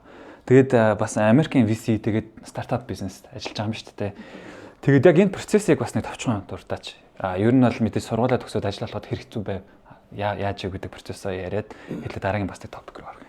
Тэгээд би болохоор ингэсэн яг л эхний курст ороод шууд асуудал за яаж дадлага болох уу болж ирж байгаа хгүй. Яагаад гэвэл нөгөө нэг тэтгэлэг аваагүй явцсан болохоор ээж авахаа мөнгийг эргэлж төлөх хэрэгтэй болж таарж байгаа. Тэгээд би ч бод энэ тэндээс өөр аваагүй ээжтэй айгу том өртөө явдаг хүн шүү дээ. Одоо хүртэл тэр өөрөө төлөөд явж байна гэд. Тэгэн гот нөгөө нэг юу байгаа. Нэгдүгээр курсээс эхлээд тэгээ бодчихгонгот Америк хүүхдүүд одоо Америк оюутнуудын дадлага олох бол хамгийн том асуудал. Тэгээ нэгдүгээр курсын 100 хийх хэрэгтэй, хоёрдугаар курсын 100 гэдэг. Би болохоор хоёрдугаар курсын 100 LearnLux гэдэг хувийн санхүүгийн стартапт ажилд орсон юм. Тэгээд бизнес хөгжлийг хариуцаад нэг тийм тайтлтай мөртлөө яг үндэ бүгдийг хийж байгаа байхгүй. Тэгээл захирлынхаа бүх юм нэгээд. Манай тэр хувийн санхүүгийн стартап болохоор намайг ажиллаж авах хугацаанд 20 сая долларын seed round босгож чадсан. Pre-seed нэг 2 сая доллар. Тэгээд seed A round seed round нэг 20 сая доллар босголтын ажил дээр би ингээд аюул юм хийж туршлага хоримтлуулад тэгээд бичсэн чинь 3 дугаар курстэй дахиад нэг дадлага болоод тэр маань болохоор хөрөнгө оруулалтын сан байхгүй. Cubol Capital хоёулаа Бостонд байдаг. Тэгэн гот нөгөө Cubol Capital чинь VC болохоор яг нөгөө стартапуудад хөрөнгө оруулдаг. Би ч өмнө нөгөө нэг стартапд ажиллаж байсан бол одоо нөгөө ширээний яг тий хоёр талд нөгөө талд нь гараад бас ажиллаж үзчихсэн. Тэгээ энэ бол нөгөө санхүүгийн хувьд бол ер нь санхүүгээр сурж байгаа яг файнансаар сурж байгаа оюутнууд бол арай өөр юм шатлаар явд юм бэлээ. Америкт одоо илүү эхлээд нөгөө нэг аудит ч юм уу тий банкинг ч юм уу тий банк руу орж агаад эсвэл нь одоо аккаунтинг ч юм уу хийж агаад хөрөнгө оруулалтын сан руу ер нь жоохон дараагийн карьер нь гэж орж ирдэг юм байл л тий. Би яасан бэхээр би networking хийж агаад нэг манай Бостны сургуулийн төгссөн захиралтай network хийгээд тэр маань хөрөнгө оруулалтын санд бас ажилтдаг болж таарад. Тэгээд дараа нэг яг бүр detail руу ороод яг мэйлээр бас ингээ орж ирээд яг тэр position дээр бол орсон. Гоё. Network өөрөө бас ингээ нээлттэй ярилцаж болж байгаа тийм. Тэгэхгүй бол ер нь хэцүү аим хэцүү байхгүй тийм. Тэмүүлэнс мэдж байгаа. Тэгээд бид нар ихтэй internship яриад байгаа юм чи зөв. Яг зөв. Хоёулаа дадлага. Тэгээд тэд нар чинь нөгөө 4-р курст яг ажилтнаар авах уугүй шийдэгдэн. Тэгээд 4-р курстэй хоёулангаас нь full time offer авсан. Тэгээд full time offer авахтаа F1 визагаас H1B руу sponsorship-ийн даяа тий. Тэгээд одоо эхлэлийн бонус тэгээд маш гоё offer авсан. Тэгээд энэ бол нөгөө нэг Америк компанийн хувьд гадаад оюутан аавна гэдэг чинь маш том зардал юм байна лээ. Тий. Тэр чинь одоо ерөнхийдөө бол засгийн газартаа юу гэдэг вэ гэхээр тий. За Америк оюутны яжууд энэ Монгол энэ ариун зайд охиныг ажилд авмаар байна гэдгээ баталж харуулт юм бэл. Америк засгийн газар нь болохоор хар мянган ингээ Америк ингээ хүмүүс ажилгүй байхад чи яагаад ингээд өөр хүн авах гээд байгаа юм бэ гэдэг юм. Энэ хүн бол ийм ур чадвартай гэд одоо нэлээд тийм хуулийн процесс явна. Тэрэнд одоо тэр захирал өөрөө ихгүй шүү дээ. Би ч ихгүй тэр тусдаа хуулийн фирмтэй ажиллана. Тэгээ маш өндөр косттой ер нь бол $10,000-аас бол эхэлдэг косттой. Тэгээ хоёр компаниас тэгж аваад хөрөнгө оруулалтын сангийн яг full timer би өөрөө зөвшөөрөд ажиллаж байсан. Яг энийг онцлох гэсэн тийм. Тэгээд аюу хэцүү чармаалттай тийм л яг Америк төгсөөгөөс сайн мэдж байгаа тийм. Тэгээд хэр удаан ажилласан? 2 жил. 2 жил ер нь бол яг нэг 2 жилийн виз чинь юу штэ? Юу биш үү? Нөгөө төгсөнгөд 1 жилийн юу өгдөг. Тэрнээс өөр компани спонсорлж байна. Төгсөнгөд 1 жилийн тэрийг ажиллаа. Тэгээ нэмэлтээр дахиад ингээ 2 жил. Нийт яг ажилласан туршлага бодвол 4 жилийн гэж. Би нөгөө 200-ны дадлага хийж мэгээд хичээлхэн дундуур ч гэсэн захиралтайгаа холбоотой хийж ажилладаг. Энэ амар ховор юу? Ийм тохиолдлууд нэг их байдгүй. Үндэл мундаг яг ажиллаж байгаа тийм залуу хүмүүсийг л авна уу гэхээс яг сайн хэлж байгаа тэр спонсор хийнэ гэдэг чинь өөр амар өндөр зардал. Дахиад дагаад нөгөө визаны зардал нь өөр амар өндөр. Тийм. Тэгсэн мөртлөөс дахиад саяны ойлгосноор signing bonus өгсөн юм шиг ба шүү дээ. Тэр хүртэл ингээд өөр. Харин тийм. Би бас мэдээлэл байна л да. Минийс ойрын одоо ингээд бас манай сургууль өөрөө аягүй хүчин чармаалттай ингээд хүмүүс байдаг гэсэн итгэж ажил болох хэцүү байдаг. Тийм. За хэдүүлээ дараагийн топ яг одоо гоё уусч шингэн одоо. Тэр нь болохоор content maker.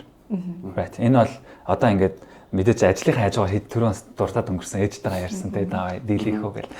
Тэгэд ер нь бас энэ сэтэл анх яаж төрөө те. Тэгээд хэд ариун оюун YouTube page байгаа. Тэгээд тэр бас дагаараа тэгээд аягүй гоё контентууд хийдэг. Би бас контентууд нь мэднэ. Хэдэн жил болж байна. Stellar bot нь авцсан, monetize хийж чадсан уу? Загтаа хэдүүлээ хэдэн жил болж байна гэдгээс нь хэлээд хөө. За нийт 5 жил контент хийж байна. 7 хоногт нэг бичлэг тасралтгүй тавьсан байна. Яа. Өөрөө эдит хийжсэн бүгдийг нь. Өөрөө эдит хийж. Одоо ч хийж байгаа юу зарим нэг. Одоо л багийнхан хийж байгаа. Тийм. 5 жил өнгөрсөн байна. Тэгээд ер нь бол өстой органикаараа органик явж сэлбэр батна авсан. Тэгээ нэг тийм хурдан авчт юм байлээ хүмүүс ч айгуу гоё. Тэгж бол хурдан авч чадаагүй. Тэгээд 5 жил мөлхөж байгаа авсан. Анх хийх болсон юм нь болохоор би өний төр курстай Америкт очичоод бүр шоконд орсон байхгүй. Яг хүн болгон яг тийм хэр хэмжээний шоконд орд юм мэдгүй. Би бол маш өндөр шоконд орсон. Яасан бэ гэдгсэн чинь миний таарж байгаа хүн болгон надаас өөр юм яригдсан байхгүй. Сонирхол өөр тий сонирхол өөр хүмүүс хүртэл хоорондоо найзлаад Монголд чи ер нь бид нар айгүй нийтлэг штэ. Одоо гурлаа ингэж зогсох юм бол ер нь ойролцоо өндөртэй байгаа тий. Бүгдээрээ ингэж зогсох юм бол бүгдээр бүр хамаагүй өндөр. За ер нь л нэг юм тий эмгтээчүүд эрэгтэйчүүд нэг дундаж өндөртэй адилхан хар үстэй тий. Ингээ айгүй нийтлэг штэ бид нар чинь. Тэгээд нийтлэг юмаа сонирхдаг. Тэгээд тэр юм сонирхол тэрийгээ бүр ингээд үе үеэр нь бүр ингэж амар детальтай бас судалдаг. Ер нь жоохон айгүй тийм нийтлэг найзалдаг тий. Би Америкт очиод хүн болгон бүр ингээд айгүй тийм сонирхолтой байгаа дахаар бүр ингээд ангид ингээл нэг хүүхд гараа өргөл нэг дуртай улс төрчөө яриад тэр улс төрчийнхөө бүр сүүлийн 20 жилийн карьерийг мэдээл те бүр тэр бодлого мэдээ. Тэгэхэд би чинь тэр үед баруун зүг үзлээч мэдэхгүй сууж байгаа штэ Монголоос дөнгөж ирсэн үзэл баримтлал гэж намд байд юм уу гэдэг байж байгаа хгүй юу. Манай намайд үзэл баримталтай болоо гэж бодож байгаа хгүй. Тэгээд тэр чинь дөнгөж миний нэгдүгээр курсын одоо хувилбар. Тэгээд айгүйх тийм шоконд орж исэн. Тэгээд тухайн үед нэг найз залуутай байлаа. Тэгээд найз залуугаас асуухгүй. Хөөе би ингээд ер нь гоё ингээд таарч байгаа хүмүүсийнхаа гоё ярьслага аваад ч юм уу тэрийг ингээд тэр хүний ертөнцийг ингээд бас Монгол хүүхдүүдэд хуваалцсан тийм контент хийх юм хөгжүүд чинь ингээд хэлэхгүй YouTube бүр надад айгуу сонирхолтой байна энэ монголчуудаа сонирхолтой хаа гэд хэлсэн чинь тухайн юм найз чи тийм тэнийг юм хийчих гэдэг. Гэдэг чинь байхгүй юу? Чи тэгээ ингээ камер бариад ингээ явж явах юм уу? Чи тэгээ ярьж чадах юм уу ч лөө бүр ингээ айгуу хүнд нөгөө нэг юм асуултууд. Тэгээ яг тэр хүн бол нөгөө эрсдэл амар тооцоолсон л ахaltaа. Тэгсэн чинь би нэрээ тийм ч юм уу гэх тээ. Тэр чинь ингээ дөнгөж нэг 18 тал охин байгаа шүү дээ. Нэрээ тийм ч юм уу гэд болсон. За тэгээд би 4 жил болчихсон. Ой. Нэгдүгээр курстэй анх сэтэл турсан байхгүй. Тэгээд болоод 4 жилийн дараа би хийх зоригтой болсон. Анхны бичлэгээ тавих. Тий. Тэгээ тэр 4 жил хугацаанд ерөнхийдөө бол тэр хүний чадахгүй гэд хэлсэн байсныг өөрөө бүр итгэцэн байгаа штэ дотроо бүтггүй тэнэг харагдана гэдгээ даван туулах гэж юм нэлээд хугацаа орсон. Тэгээд 4-р курстэй хийж эхлээд хамгийн ихэнд хийсэн контент бол ерөөсөө л яаж шалгалтаа сайн хөө, яаж онцорх уу, яаж одоо ингэх үү гэд ерөөсөө л нөгөө мэдлэгтэй бүх юмаа л хуваалцдаг байсан. Тийм. Энэ ч гэсэн одоо энэ одоо академик хүртэл явцсан байгаа байхгүй тий. Бүр анхнаасаа л яг л тэр нь зориулагдсан юм шиг гэдэг шиг тий байсан байгаа байхгүй тий. Хэдэн мянган subscribers хүртлээр ер нь бүр мөлхөх байтугай байсан бай. Ингээд ер нь ингээ нөө YouTube-ийн юг харахаар ингээд subscribers-ийн юг амар удаан авч жагаад нэг юм буудтай тий ийм байдэн штэ тий. Ер нь л мөлгсөн гэдэг. Гэтэл сүүл рүүгээ ингээд илүү хуцаад ирж байгаа штэ тий. Тэрнээс нэг 10 мянга хөрөнгүүд цаашаа 100 мянга хүрэхэд одоо easy болт гэж байна. Одоо 100 мянга хөрөнгүүд сая болох нь арай easy болт гэж байна. Ингэж ярьдгийн байлээ. Чи бас яг гоё өөрөө хуваалцсан шүү дээ. Тийм, ер нь аль би ч бүр ихний 1000 хүртлээ өдөрт хэдэн удаа ор шалгаад байгаа юм бэ тий. Өдөрт хэдэн удаа refresh дараад тэгээ өөрийнхөө бичлэгийг дахин эхлүүлж үзээл тэгээ views-ийг нэмгээл тэгэл хамаатсан өднөрөө залуу лайк дараад би нэг бичлэг тавьсан байгаа гэл. Өөрөөсөө нөгөө нэг яг юм хийж эхлүүл өөрийнхөө юмыг өстой нөгөө бүр үнэхээр нөгөө яатлаа гэдэг үлээ тэгээ нүрээ алдтлаа гэдэг лөө тий бүр ингээд промо хийж явах хэрэгтэй байлээ. Би ч өстой байж болох бүх юм дээрээ шеэрлдэг заяа. Тэгээд явахгүй байгаа юм чи үзэлт нь ихсгүй байгаа юм чинь тэрийг ингээд нэммээр байгаа байхгүй. Тэгэл ээжтэй хэлээл манай ээж хөрхөн бүх бичлэгэн дээр комент үлдээ заяа. Тэгээ хамгийн түрүүнд лайк дараа комент үлдээдэг нь манай ээж. Тэгээ би бүр за та одоо болоо өөр хүн найз ч байна уу? Өөр комент. Тэгээ та ингээд тэрний хүүхдэд үзүүлэлтээ энэ чинь хэрэгтэй юм зам гээд бас айгүй ээжийг ингээд хөдөлгөнөө. Тэгээд ер нь бол эхний 1000 хүртэл бол яг өстой мөлхөх цаашаалс өдөр болгон л үзээд тэгээ явж өгөхгүй тэгтэл нэг хийгээл гэдэг байсан. Хийгээл би бас YouTube хийхдээ хамгийн ихэнд нэг өөртөө нэг жоохон хатуу яриа хийсэн байхгүй хар ток тий юу вэ гэхээр за угаасаа энийг хийгээд эхлэн гоо надад хар мянган сөрөг комент орж иж магадгүй тий би таалагдахгүй байж магадгүй ямар ч хүнд ч хэрэггүй ч юм хийж иж магадгүй би зүгээр нэг хүн тусалж хэлж үзсэн. нэг хүн. Тэгээ нэг хүн туслаад тэгээ тэр бичлэгийг чи хийгээд эдитлэх гэж би бараг 20 30 цаг болж байгаа шүү дээ. Тэр хамаагүй. Тэр цаг маг тоолоод яах. Зөв нэг хүн доор нь одоо юу гэдэг нь те хэрэгтэй байлаа ч юм уу нэг тим юм бичгээд тэр бичлэгийг би дахиж бодох шаардлагагүй. Тэндээс нэг их хүлээх шаардлагагүй гэдэг байдлаар эхэлсэн. Тэр маань л одоо тэр нөгөө бууж өгөх бүх үед л ер нь тусалсан. 100,000 хүртлэе бол би бараг сар болгон л бууж өмөрөд төгсөн. Ер нь нэлээд тэгэл шантрах үе зөндөө байна. 1000 хүртлэе ер нь нэлээд удаан яваад тэгээ 1000-аас ол гайгүй хурцсан уу те. 10,000 хүрээ саяны бимаг ярьж байгаа 10,000 хүрээд бүр ингээд огцом хурцсаж байгаа мэдгдсэн үү? Үгүй. Ер нь одоо би тэр өөр байхаараа яг. Тэр үеийг бас би нэг сандгүй шүү дээ. Энд чинь 5 жилийн өмнө гэдэг чинь ер нь бол айгүй тийм органик явснаас сандээ. Тийм. Санийх дээр их гоё жишээ хэлчихлээ. Одоо маш дөнгөж бас 3,000 subscriberтэй л байгаа. Тэгээ 3,000 гарсан. Тэгэнгүүт бас гоё комментод орж ирнэ те. Тэгээ нөгөө бит хоёр өөрсдөө бас анзаарахгүйгээр амар гадаад үг хэрэгэлт юм байна. Тэгээ тэрэн дээрээс олж хүмүүс доороос юм бичин. Гэхдээ зөрүүлээ тэрийг ингээд бас өмөрж байгаа хүмүүс байдаг болсон байна. Тэр нь бас их гоёс. Гэхдээ яг саяны хэлж байгаа нэг хүн л гоё юм гэдэг шиг бимаа дээр надад нэг юм ярьжсэн нэг таксины жолооч гээд тэр шинийг ярьж төгөө. Тэр яг л сая заяа хэлдэг шиг зүгээр контент нь яг нэг л хүн одоо нэг дата мэдээлж таарсан байхгүй. Би нэг бас бөөнө найзтаа сууж байгаад нэг дуулган жолоо дуудаад гэртээ харж байхдаа тэгсэн чинь бас нэг залуу хүүхэд орж ирсэн байхгүй. Тэгээд бас нөгөө таны подкаст чи үзсэн шүү дээ. Ингээд гой залуучуудтай юм одоо гой топикуудаар мэдээлэл хүргэх юм байна. Тэгээд ингээд би бас яг өөрийнхөө амьдралаа ингээд жоохон яриад тэгээд би ингээд одоо ингэж чаа тэгж чаа ингээд яавал зүгээр үг л ярьж байгаа яг нэг л хүнд бас ингээд хүрсэн байгаа байхгүй тий. Тэр бас аягүй чухал гой мэдрэмж төрүүлэх юм байлаа. Энэ амар гой санагдчихсан байхгүй яа. Ер нь энэ подкастыг хий гэж бодсон санаа бид хэзээ ч тэр views мэс тэр нэг юу өгөөгүй олон үзэлттэй байна уу хамаагүй гол нь ингээд нэг юм одоо бизнес хийж байгаа зөндөө шантарч байгаа юу тий. Он босно гэдэг ингээд алдчихж байгаа. Тэгээд тэрэн дээр ингээд нэг юм үгүй болдимаа гэсэн зориг тэгээ яаж болгодсон бэ гэдгийг л нэг ч гэсэн хүнд хүргэж чадвал бидэд бас амар зөв юм хийж байна гэж бодсон. Тэс тэр таксин дээрсэн тэр дуулан жолооч дээр ирсэн залуу Солонгос руу явах гээд мөнгөө цуглуулад шөнө таксинд явж байгаа. Тэгээ та хэдийн подкастыг үзээд би болох юм байна гэдэг юм зориг авсан шүү. Тэгээ би тэрийг бас яг сонсчод бас окей. Тэ зөндөө мохоо комент хийж олноо. Гэхдээ нэг ч гэсэн Монгол залууд ингээ очиод болдсон байх шүү гэдгийг хүргээд. Тэгэхээр яг одоо 100,000 дээр бол одоо бүр байнгын тийм болчихж байна. Байнгын л ингээд дэмжиж байгаа одоо сэтгэлд орж иж байгаа тийм. Яг хоёр талтай мэлээ. Одоо анх нөгөө нэг жижиг ютубер байхад ч юм уу те яг ингээд хүрдэг хүндэл хүрдэг нөгөө хэд нь бүр ингээд гой дэмждэг. Ингээд томроод ирэх тусам юм чи ингээд сар мэгдэж байгаа байхгүй хүрэлт нь. Тэгэхээр тэр дунд бас одоо намайг үзэн яддаг хүмүүс ч байгаа тий. Надад дургу тий ийм хүмүүс ч байгаа намайг шүүмжилдэг. Тэгээ тэр болгоныг би ингээд бас юм сэтгэлийн савлгаатай хүлээж авдгүй юм. Одоо үзэн яд муухай комент үлдээсэн хүмүүсийнхаа уурлаал тий. Тэдрийг ингээд шүүгээд тэгдэггүй. Яагаад гэвэл бид нар ч хүмүүс шүү дээ тий хүн төрлөختөн надад ч гэсэн дургу хүмүүс. Одоо миний өөрийн ч дургу хүмүүс гэж байгаа. Тэр хүмүүсийг ч би өөрөө шүүдэг учраас хүн намайг шүүхийг бол энэ бол байгалийн л үзэгдэл. Тэгээд хамгийн гол нь тэр нөгөө хурж байгаа хүндээ хүрээд мессеж өгч чадчихлаа бол тэгээд зогсохгүй явна л гэж боддоо шүү дээ. Тэгээд заяагийн хэлдгээр та бүхний комент бас энэ лайк дарах одоо тэгээд энэ лайк дарах болон комент үлдээх за тэгээд subscribe хийх айгүйх нөлөөтэй байдаг шүү. Энэ YouTube-ийн цаана айгүй том алгоритм ажиллаж байгаа. Тэгээд бид хоёроо бас юм чанартай контент гоё юм мундаг бүсгүйтэй ярилцаа зуух боломж чинь бас айгүй ховор учраас одоо энийг гоё дэмжиж гоё бөөнд бас манай үзэгчтэй хандж бас хэлмээрэн дэмжээрэй те. Би ч бас нөгөө юм хуваараа нэг юм жижигхэн YouTube бас эхлэж үзчихсэн аахгүй. Одоо бүр ингээд оролдоогүй бүр бараг 2 жил болж байна.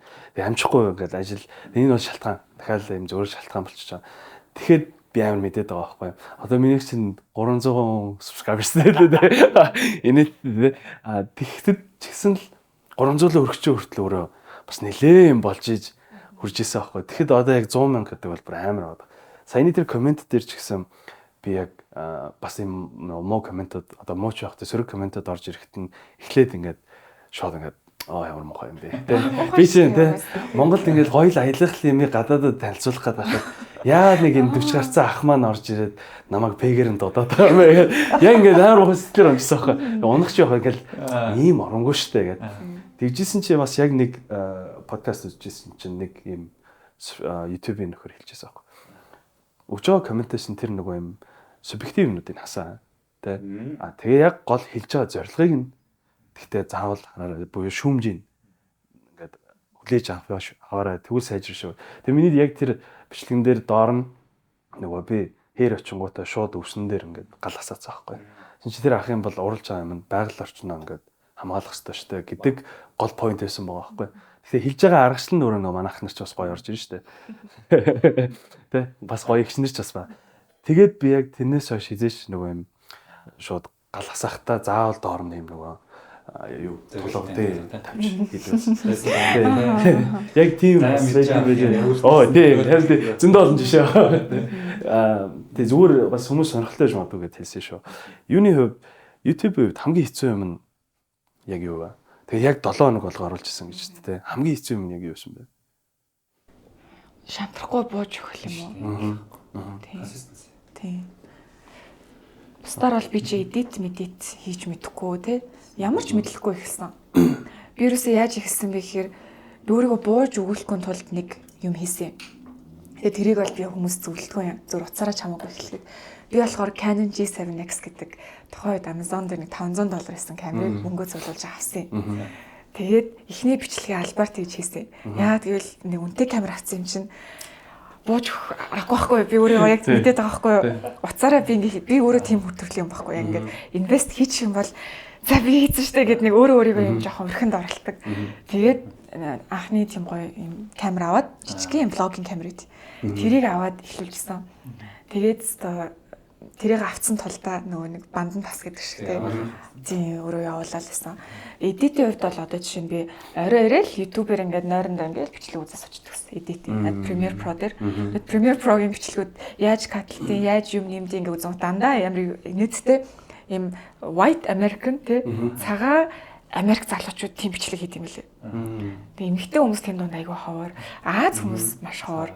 Хийх тийм цагаан юм сахалтай нүдэн шүү дээ. Сахалтай. Бадгаас гэж. Тэгээ хойно юм неон гэрэлтэй яг тийм хүмүүс эдит бичлэг заадаг. Тэгээ би чинь тэр ах нартай айгүй хайртай болсон юм. Надад маш их юм сургаж өгсөн. Тэгээ тэднийхэн комент нь нөгөө бичлэгэн доор нь thank you айгүй комент үлдээдэг. Тэгээд л одоо эдит сурсан тий явц дундаа сураад тэгэл ерөөсөө бууж өгөх юм бэл хаяа нэг юм existential crisis ордог. Тэр нь болохоор нэг яах гэж чи нэг хийгээд байгаа лээ гэд мартчихдээ юм байлаа. Анхны зорилгоо. Нөгөө миний анхны нөгөө нэг хүнд хөрүүл мөрүүл мартсан шүү дээ тэрийг. Тий хаяа гинт орж ирнэ. Тэгээ тэр болгонд нөгөө нэг өөртөө итгэхгүй байх үедээ ч гэсэн өөртөө итгээд чи өөртөө тийм итгэмээр санагдсан мундаг потенциалтай санагдахгүй үе байж штэ. Хаяа өөртөө мяа санагддаг штэ. Тэр үедээ ч гэсэн итгээд явах хэрэгтэй юм бэл. Одоо спонсорууд орж ирж байгаа юу? За YouTube-ийн хувьд, контентын хувьд ерөөсөө би тийм анханасаа мөнгө олъё гэдэг бодлогоор нэг яваагүй. Тэгээд яг хаа санал орж ирдэг. Гэхдээ бас тийм бартерын ч юм уу, зар сурчлагаа маш бага явуулдаг. Яг үнэт цэнэт зүйл нийлсэн одоо жишээ нь сүүлд Unitel-тэй хамтрах байгаа. Яг л би өөрөө Unitel ашигладаг. Unitel бас ингээд хэрэглэгч болохоор давуу талыг мэддэг учраас ингээд окей гэдэг юм ч юм уу тий. Түүнээс бол ингээд яг одоо контентээр дамжуулж тийм орлогын хүүсэр бол нэг би явуулаагүй. Анхаас нь хуржуулаагүй. Тийм. Асуулт угаасаа сая шүү орж байгаа. Monetize хийж байгаа. За мэдээж нэмэлт орлогын хүүсвэр болох ёстой. Тэгэхээр энэ дэр одоо нэгдүгürt YouTube маань өөрөө бас Америкт бүртгэлтэй байгаа юу тий. Тийм баг шиг баг.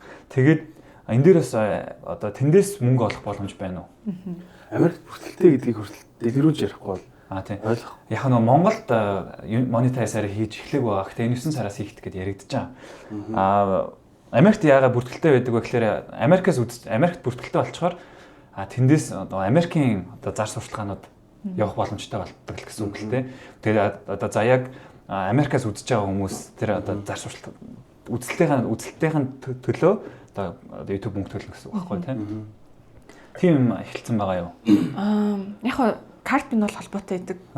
Тэгээд Америк карт холбоотой. Тэгээ нөгөө Америк картын пин кодыг мартсан. Яа. Тэнд одоо энд олж байгаа гэж зүгээр явшаа байна дээ.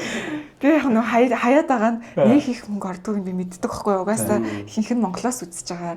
Тэгээ Монгол компаниуд YouTube дээр нөгөө зар сурталчилгааныг байрлуулдаг учраас би тэнд бүр араас нь ингээд гүгээд байгаа юм байхгүй болохоор орхицсан. Нэг Америк очихороо нэг сайхан банк ороод сюрприз гоё юм харна гэж найдаа. Одоохондоо бол нэг тийм мэдэхгүй л байна. Тэгтээ яг нөгөө Бямбагийн хэлж байгаачлан яг тэгж бол advertisement орж ирдэг. Аль бол нөгөө гадны орны үзэгчтэй байвал илүү сайн юм байл л тэ. Монгол компаниуд маань хараа эргээд одоо зар сурчлагаа YouTube дээр байршуулад тэ ингээд ирэх юм бол content protector-ыг маш том дэмжиж байгаа болно. Өссөн үсээгүй хэрэглэгч нар YouTube үзэж байгаа байхгүй. Тэгэхээр тэнд нөгөө нэг маркетинг явуулах зах зээл байна уу гэж мэдээж байгаа. Зүр тэрийг одоо хүртэл яга ашиглахгүй байгаа юм бол гэж боддог шүү дээ.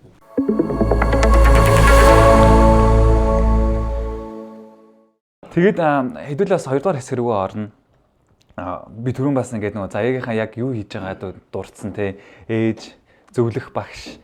За тэгэл академийнхаа CEO, PNL хийн те. За тэгэл одоо гэр бүлтэй цагаа зарцуулна гэх мэтчлээ ингээд амар их ажлууд байгаа. Энэ бүхнийг амжуулахын тулд бас юу яах хэвээр те. Өөрийгөө тэнэглэх хэвээр. Яаж ирч хүчтэй энерги гоё юм фокусаа цэвэрхэн байлгаж чадах уу те хэсгүүд дээр тэр work life balance гэдэг хэсэг рүү ер нь л орж байгаа. Тэгээ энэ бас бид хоёрын хийж байгаа подкастын бас нэг чухал ярилцлагын сэдв бол мөн мэдээж хүн л юм чинь те өөрийгөө тэнэглэх хэрэгтэй. Mentally бас нэг чи түрүүн бас хэллээ. Burnout бол одоо existential crisis-д ордог гэдэг ч юм уу те. Энэ бүх мөчүүд дээр бас яаж өөрийгөө ингэж одоо буцаад сэргээж чадчихээн. Тэгээд одоо энэ амьдралуудынхаа хэм маяг дээр ер нь өөрийгөө бас сэргээдэг тийм юмнуудыг олсон уу гэх мэтчлэн юм руу явж байгаа. Тэгэхээр хамгийн ихний асуулт нь work life balance гэдэг энэ концептыг өөр нь өөрөө юу гэж боддог вэ гэдгээс эхэлж байгаа. Work life balance бол яг бизнес эхлээд явж байгаа одоо наад шиг хүнд бол хэцүү юм бэл. Одоо нэг нүггүй хэлэхэд би бол өөрийнхөө амьдралыг бас тэгж амар баланстай гэж бол хэлэхгүй. Одоо бас хүүхдэд тийм их цаг зарцуулж чадчих юм л үгүй. Тэ? Одоо яг 5 гэж тараал гэртээ очиод хүүхдэд цэцэрлэгээс наваад оройжонго хүүхдтэйгээ байж чадчих нүгэл уучлаарай үнэхээр үгүй байна. Тэгээ тийм болмоор байна. Тийм болохын төлөө би одоо хичээж байгаа. Work life balance бол яг нэг том зорилго тавиад зорж байгаа бол ихэнх үедээ жоохон алдагдах жоохон золиос юм уу гэж би хараад байгаа. Тийм. Тэгээ тэрийг анханасаа сэтгэл зүгээрээ жоохон хүлээн зөвшөөрөөд завгаасаа жоохон нэг юм хэцүүдэн тий нэлээ ядарна завгүй байна. Нойргүй хоногч өдөр байна, мөнгөгүй ах үйч байна тий. Энэ болгоныг ингэж хүлээн зөвшөөрчих юм бол даван туулахад арай амар юм шиг байна. Тэгтээ work life balance бүтэхгүй гэж хаях биш. Баг багаар цогцлоо тий. Баг багаар цогцлооход бэлтгэлээ хийгээд явах хэрэгтэй гэж бодож байна. Одоо оюутан байхад ч гэсэн би ихэнх үедээ бол ямар ч найзад шоудах цаг зав байхгүй. Нэлээл тийм завгүй өнгөрсөн тий оюутны амьдрал. Тэгтээ дараа нь одоо би яг ингэж ажил дээр гарсан юм багтал эргээд нөгөө найз нөхдөд уулзмуулцгол хангалттай гой цаг хугацаа байгаа байхгүй. Тэр нөгөө дараа нь нөхөж авч болдог юм билээ шүү work life balance гэдэг юм чинь. Нэх удаан хугацаагаар алдахгүйгээр тий. Одоо яг бизнес эрхлэгчийн хувьд болохоор би ажлаа бол илүү бас гоё маш том зорилго төлөвлөгөө тавьсан байгаа. Тэгээд тэд нар дээр яг юм ажиллуулахын тулд айгүй их юм сурж байна. Одоо ганцаараа ингэ ажиллаад тахгүй багаар ажиллана. Багаа яаж удирдах уу, тий? Нэмж ямар захирлууд авах уу, нэмж ямар одоо avenues өгөх үү гэд бүгдийг өөрөө сураад явж байгаа. Тий. Тэр утгаараа бас work life balance бол нэлээд ажил руу яг одоо л ингэсэн байгаа. Харин яг гэр бүлтэйгээ цаг өнгөрөх төр яг эргээд цэнэглэгддэг болчтой юм билээ. Тий. Одоо би ингээ охинтойгоо цаг өнгөрөхөөр бүх юм ядрал байхгүй болчихсон шүү дээ. Маш гоё. Би охиныхоо ингээл хараад ингэн гол нөгөө өдрийн ядрал байхгүй болдог. Тэгээ энийг би бас анх гайхдаг гэсэн. Нөгөө нэг хүүхдтэй манай ээж найзууд хүүхдээ хараад гоё болдог гэж чи би анх тийм болохгүйс ахгүй юу. Хүүхдээ хараад гоё болохгүй юу хүүхдээ харах байтугай ядраад байгаа юм чинь бүр хаяа гэртээ орж ирээ хүүхдээ гээд тоглох ч айгүйх тийм ирчүүч шаарддаг ажил. Өдөржингөө ажлын жишээд орж ирээ хүүхдээ тоглоно гэхээр үнэхээр би чадахгүйсэн ихний жил маш хэцүүс. Бүр яг норж унж авах гэрлүүгээ баг ингэ шороодол орж ирж байгаа байхгүй. Тэгээ шороодол орж ирж хаад нөгөө гоё ээжээ чадахгүй шууд унтахч үе байна тий. Тэгэл тийм үе зөндөө байсан. Одоо яг ингээд ажлынхаа ачааллыг бас дийлж ирж чаддаг болт юм байна. Тэр шинэхэн бизнес эхлүүлээд явж байгаа залуучуудаа хэлэхэд яг хэцүү байгаа энэ үеийг л даван туулах юм бол удахгүй гарч ороод ирт юм байл шүү. Одоо миний ажил багасаад байгаа мó гэдэг үгүй байхгүй. Миний ажил баг 2 дахин ихссэн. Тэгтээ би энийгээ нэг гоё манаж хийдэг болсон байна. Тэр цаг хугацаа чухал юм лээ. Яг өөр бас ямар байдлаар их хүчээ нөхдөг вэ гэхээр юм ганцаараа solo trip хийж үзэж байгаа. Тийм. Яса. Миний хийдэг юм. Тийм. За би solo trip-ийг түрүү жил анх удаага хийж үзлээ. Төрсөн өдрөөрөө өөртөө бэлэг болгоод Таиланд аялсан. Тэгээд цаашин газар руу аялаагүй. Очиж үзчихсэн газар руу аялаад ирсэн 7 хоногийн аялал хийсэн санагч байна. Эхний 3 хоног бол бүр яг зүрх төвшөөстэй. Би юу хийгээ ганцаараа ингэ яваад нэ тий. Хүүхдээ нөхрөө хайчаад би ингэж болж гинөө гэдэг нөгөө бүх guilt өөрийгөө буруутгаад муу ээж шиг санагтаад, муу захир шиг санагтаад тий. Би энэ болгоныг инжоо хийж болж байгаа мó гэд тэгж мэдэрч үзлээ. Эхний 3 хоног нөгөө тилтерн гэдэг шүү дээ. Эхний 3 хоног бол тилтерсэн. Тэгж жаад яг дөрөвдөхөөс нь их гоё хөнгөрч ирээл тий. Нэрээ би чинь ганцаараа байхад бүр ингээд нөгөө хотелээсээ кофе шоп руу алхаад явж байхдаа ганцаараа дандаа л хүнтэй ингээд ярьдсан биз дээ. Тэгээ ганцаараа алхсан чинь за ганцаараа алхахаар дуу сонсё гэж боддөө байна. Тэгээд яг ингээд чихчээ зүгээд Таиландын замаар ингээд кофе шоп руу алхчихсан чинь за ямар дуу сонсохоогоо сонгож монгос тэр надад аягүй гоёсэн. Тэгээ нөгөө дөнгөж нөгөө охиноо бас төрүүлсэн удаагүй байсан. Юу нөгөө ганцаараа замаар гүйрч алхах чинь бүр аль дивангарын гоё жаргал нь шүү дээ тий. Тэрийг нэг энгийн хэрнээ эргэж мэдрээд тэгээд дандаа нөгөө нэг ямар кино мэнэ үзэхээ нөхөртөөгөө ярьд юм байна. Тий эсвэл ажлынхан таач юу. Ерөөс ингээ өөрөө 100% шийдвэр гараагүй утсан. Дандаа нэг хин нэгний юг бас ингээд боддог болсон тий. Тэгээ ресторанд ороод анх удаага ингээд хинтэй ч ярихгүйгээр хоолоо захиалаад чив чимээгүй хоолоо идэж дуусаад гараад явхад надад аягүй сайн сонирмсэн. Дандаа л нэг хоолоо идэх ингээ хүнтэй ярьдаг. Тэгээ ийм нэг сонирсон сууж магадгүй энгийн хэрнээ ийм зүйлсээр нөгөө solo trip хийж чаддаг юм байл л тэ. Тэгээд яг нөгөө нэг тарих аягүй гоё амартай юм байл. Me time болж байгаа. Me time. Тэгээ миний бас нэг юм нь би тийм гой барилга харж тийм урам авдаг гэх юм уу. Ийм барилга аягүй тийм надад сонирхолтой. Яг ийм бүтээн байгуулалтын барилга, царайлаг хөөрхөн барилга хараад ийм ямар гоё ингээд нэг тийм гоё барилга бүтээн байгуулалт харж ийм гоё сэрэгдэг тийм төрлийн хүн. Тэр утгаараа бас гадаад яваад ингээ гоё гудам мудмаар алхаад ийм гоё хаалга маалга хашаа машаа хараад би баярлдаг. Гэт хүмүүс чинь ийм цэцэгний зураг дараа явдсан шүү дээ. Яг тэрэн шиг юу би ийм барилганы зураг дардаг, ийм сонин хаалга маалганы зураг дардаг заяа. Тэгээ тэр миний нэг юм сонин fun fact гэх юм уу. Тэр гадаад яваад нөгөө гоё тийм барилга харахаар нэг гоё болоод Монголдо ирдэ шүү дээ. Саяны нөгөө work life balance гэдэг шүү дээ. Энэ амар хэцүү байгаа гэд сая бас манай компани хүмүүс нөгөө юу л яваад Сингапур очоод HR-ийн конференц очоод байна шүү дээ. Тэрэн дээр ярьсан юм work life balance биш work life integration гэдэг юм гараад ирсэн. Гараад ирсэн ч байхдаа одоо тийш харах хэрэгтэй болцсон тий. Ялангуяа ковидээс хойш. Тэнгүүд одоо бид хэд чи яг сайн ярьж байгаа ингээд 9-5 юм уу 6 хүртэл ажиллаад тэнгүүтээ бүх юма пак хаагаад ингээ гэртээ цагаа гаргана гэдэг жаа штэ. Тэнгүүд тэрэн дээр хүн амар их стресс авдаг гэнэ. Уусаа тэгж жаа штэ. Дунд нь хүүхдийн цэцэрлэг хідээс тарж байгаа лээ тий.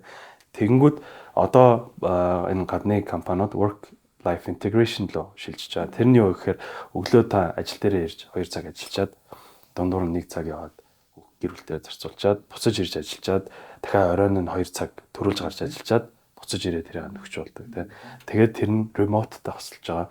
Тэгж одоо энэ work life-ыг явахгүй бол ийм амар busy юмд одоо л яг ингээл нөгөө 50 тий 9-оос 6 тэгэл уц хаагдана гэдэг юм угаасаа хотлоо болсон. Тархич өөрөө тэгж амардгүй болсон болохоор эрүүл арга нь work life integration гэж гой хөөсч байгаа юм агай гой мэдээлэл тий.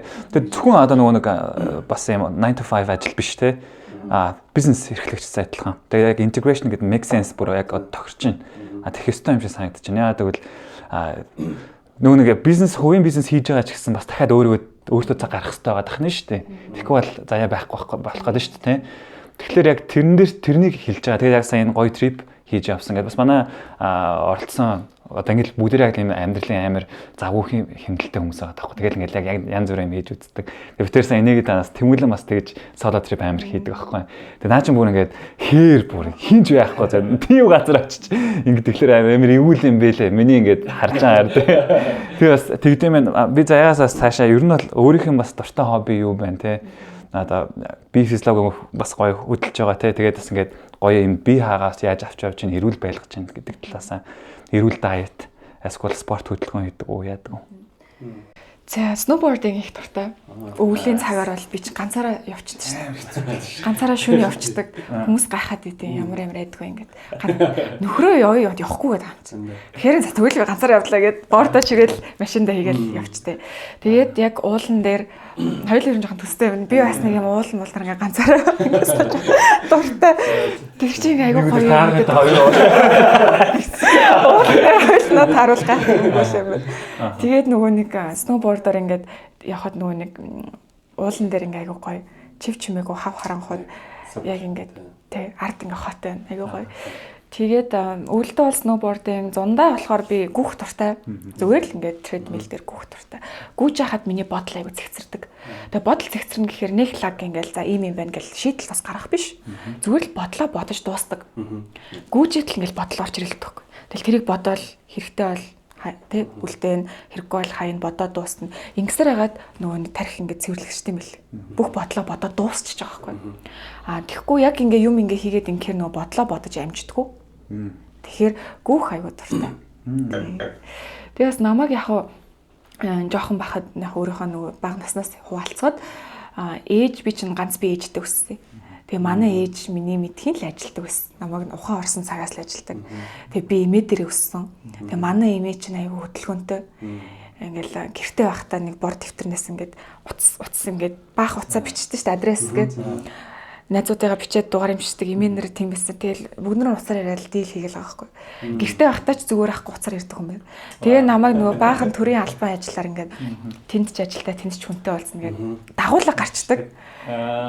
Тийм классик бэбиситер ерөөсөө биш заяа. Бүрээ ингээл аль ажилтай. Тэгэл би чи яг нэг 90-ад оны нэг юм ихэнх оны нөгөө хүний гар дамжиж өссөн хүүхдүүдийн нэг байгаа байхгүй. Нэг завтай л харддаг юм уу те. Завтай нэгэн дээр нь өссөн тийм хүүхэд. Тэнгууд яг завтай нэгэн дээр нь байсан ч тэр хүн нь яг намайг хараас уухгүй нөгөө дагуулаа авчиж байгаа байхгүй гадуур. Тэр утгаараа нөгөө хөдөлмөрлөх те ажиллах гэдэг зүйлийг бүр ухаан орсон цагтаа л нормал гэж хүлээж авчихсан. Би бүр сая яг асуучихсан байхгүй. Яг сая ингээд зөндөө одоо яриуллаа шүү дээ. Ярих дотор нэг hungry зам байгаад байсан. Ерөөсөө юм болон дээр л юм hungry бууж. Тэр яг хаанаас вэ гэсэн чинь энэ л юм байна л да. Эмээгийн генетикс болсон юм тийм. Бүр ингээд багаас нь ерөөсөө нон стоп угаасаа ажиллах хэрэгтэй ингээд тэрийг нэг тийм нөгөө одоо ачаал гэж харахгүйгээр л ажилладаг гэсэн юм байна тийм. Ажил одоо тэнцүү ачаалал, ажил тэнцүү хэцүү гэдэг ойлголт ерөөсөө байгаагүй. Ажил тэнцүү амьдралын нэг хэсэг байх ёстой зүйл гэж л хардаг байсан. Тэгэл ээж маань Монголд ч ажиллана, хэдэн ч ажил хийн те. Хаяа бүр гадагшаа явж хар ажил хийн. Тэгэл эмээ ингээл ажиллана. Ерөөсөө л эргэн тойронд нөгөө хоббитай хүн гэж байхгүй шүү дээ. Тэр нь хобби гэдэг чинь сүулт л гарч ирсэн гоё юм лагшри ойлголт болчиход байна тий. Хобби моби тэмчлөө цаг өгөхгүй ерөөсөө л ажил тэгэл нэг юм эмээгээ дагаж яваал ингээл хар зун хөлсөнгөө очсон халууцаал ингээд төрийн байгууллагууд ингээд явж байгаснаа би сандээ. Тэгэл эмээн завгүй ажилтаа гээд хүүхд ядарч чинь гэж таахгүй дагуулад явдаг байсан бас айгүй надад нөлөөлсөн байхгүй юу. Тэр одоо манай охин одохгүй 3 хүрэж байгаа. Хөөхөн бие дагаад ирэхээр нь би яг ажил дээрээ гоё байлгаж үзнэ гэж бодож байгаа. Гоё ээж нь ийм ажил хийдэг тийм. Миний гарч ирэхэндээ тийм. Ингээд аав нь бас ийм ажил хийдэг. Аав ээж ажил руу явж үз, дагаад яв. Тэгээ хийц хүрсэн ч ард машин суугаад явжий гэд яг нэг юм тим школ бас хүүхдэд тийм хөдөлмөрлөх гэдэг зүйлийг шууд бус утгаар гоё зааж өгд юм болов уу гэж боддог шүү. Би өөрчлөлөд яач марчлаа. Яг brain fart татчихлаа. Гэтэ юу нэг маслаад байна. Биш би сая нэг юм сонирхолтой судалгаа танилцуулсан. Зүгээр нэг ээж нь гэр бүл хүүхд өсөж явахдаа ээж нь ажил хийдэг бол ээж аав нэг аялал ажил хийж эсвэл зарим нь бас ээж нь ажил хийдэг хүмүүс гэр бүл байж тээ. Тэгэхдээ ээж нь ажил хийдэг юм уу? Эсвэл workout хийдэг. Хөдөлгөөнд одоо спортоор хичээлдэг бол хүүхдүүд нь 80% амьдрал тийм байх одоо судалгаа гарсан байгаа байхгүй. 80% тий. Мэдээж бүгдээрээ биш гэхдээ амар том probability аваад тий. Тэгэхээр энэ ингээд зүгээр шууд энгийн жишээ ингээд заяа дээр гараад ирсэн байгаа байхгүй тий. Тэгэхээр ер нь бас бүх гэр бүлүүд бас энийг бас аягүй сайн хөвшүүлэх хэрэгтэй. Зөв амьдралын хэм маяг гэдэг байгааг. Тэрийг би зүгээр ингээд дурдж хэлэх гэсэн. Надаас аягүй сонирхолтой санагдчихсан ах тэр судалгааг уншаад. Тэгээд ээжигээ бас аягүй их дурдлаа. Өстой мундаг бүсгүй байна тий. Тэгээд охиноос ийм одоо чадвартай болгоод бас ингэ нийгэмдэр гаргаж ирсэн айгу мундаг байна, бахархаж байна. Тэгээд нөхөр бас ярьж байна те. Нөхөр бас хэдэд дурдлаа. Зүгээр ингээ ярианд дурддаж чинь гэдэг чинь энэ цаана бас ингээд айгу том бонд болон биений ойлгох нөхцлүүд яваад байна л та. Тэгээд нөхөр гэж бас ямар хүн байна гэдгийг бас жоохон бидэнтэй хаваалцаач. Хэр биентэй яаж ойлголч юм бас тэгвэл айгу гоё асуудаг энэ тэр. Үгүй тий гэр бүл талаас шүү те. Тийм тэрнээс карьер юм маань л тустай юм. Зүгээр яг гэр бүл талаас яг партнер талаас. Ер нь бол ээж нөхөр хоёроос л зөвлөгөө авдаг төрлийн хүн. Тэгээ олон хүнээс ч бас зөвлөгөө аваад явдаг. Тэгээ тэр хоёр нь ядчихдээ эзэж үгүй гэж хэлдэг хоёр хүн. Үргэлж тийм гэдэг, үргэлж болно бүтэн намнаас нь баг тийм бүтэхгүй болохгүй гэдэг үг гардггүй тийм хоёр төрлийн юм баггүй. Тэгээ би тэр хоёртаас хэлдэг. Та хоёр ингээ хоёулаа ингээ ахар чинь би ингээд миний эрсдлийг тооцолтой яг эрсдэл тооцож байгаа юм байна уу та хоёрт гэх юм гот. Бас айгүй намайг дэмждэг. Ер нь энэ өнгөрийн үйлчлэл гэдэг нь ихээр тэгээд намайг дэмждэг л хүмүүс юм да. Тэгээ манай нөхөр бол намайг айгүй сайн дэмждэг, ойлгодог. Тэгэл одоо чинь бизнес 2 жил явж байхад те ээж маань бол одоохондоо Монголд байхгүй байгаа. Тэгэл нөхөртөөгөө орж ирэл ярина шүү дээ асуудлуудаа.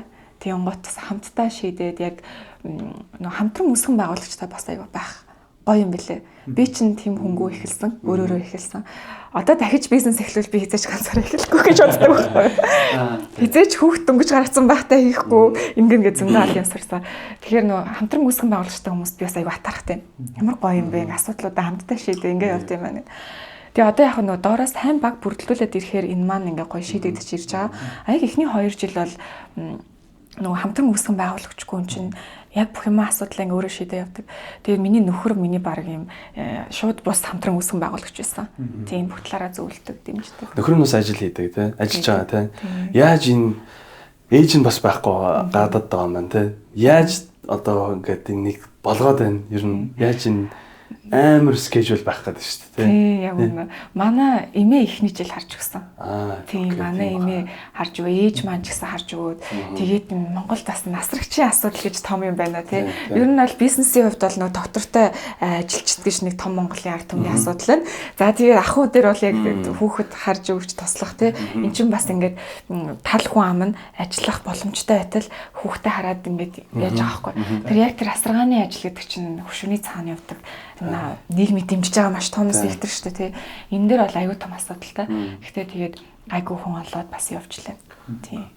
Анзаарс би нэг юу асуух гээд дийлэнх эмэгтэй хүмүүс за дийлэнх гэж бас ярих нь зөвгүй.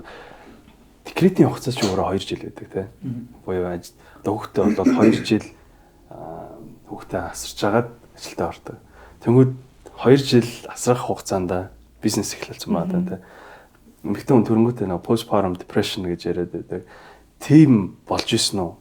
Тэгээд тэр чинь ингээд би зүгээр ингээд төсөөлөхөд зүгээр л эмэгтэй хүн ажил хийгээгүй яг ингээд гэртээ байж хата postpartum depression-д орохдоо бүр ингээд амар хэцүү болдог. Тэгэхэд хажуугаар нь дахиад нэг бизнес энд ингээд бүр амьдрах уугүй юу гэд ингээд ингэсэн явж штэ. Тэгэхээр тэр үе байсан уу? Байсан бол яаж тэрийг одоо давж гарав?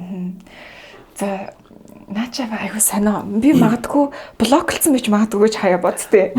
Хит завгүй яваад яг мэдрэх хэвээр юм тухайд мэдрээгүй. Тэрийг мэдрэхийн оронд энэ бизнесийн асуудал гэх тээ. Тэгээ блоклоод даун толцсон байж магадгүй. Эсвэл бас харьцангуй гайг байсан байж магадгүй. Аль аль нах. Нөхрийн үед нөгөө айгуу дэмжлэгтэй байсан болохоор манай нөхөрт нөгөө найзууднаас айгүй хөөрхөн зөв зөвлөөд юу гэсэн мэгс яг төрхийн өмнө л хэлээдсэн юм бэл. За энэ postpartum depression гэж маш том юм байдэн шүү. Чи наадхаа их нэрэл сайн яагаараа гэд айгүй олон үндэстгийг сонсон. Тэгээ манай хүн ч гэсэн намайг айгүй тийм жижиг байдлаар авч гардаг байсан юм. Тэр бас надад айгүй эргээр нөлөөсөн.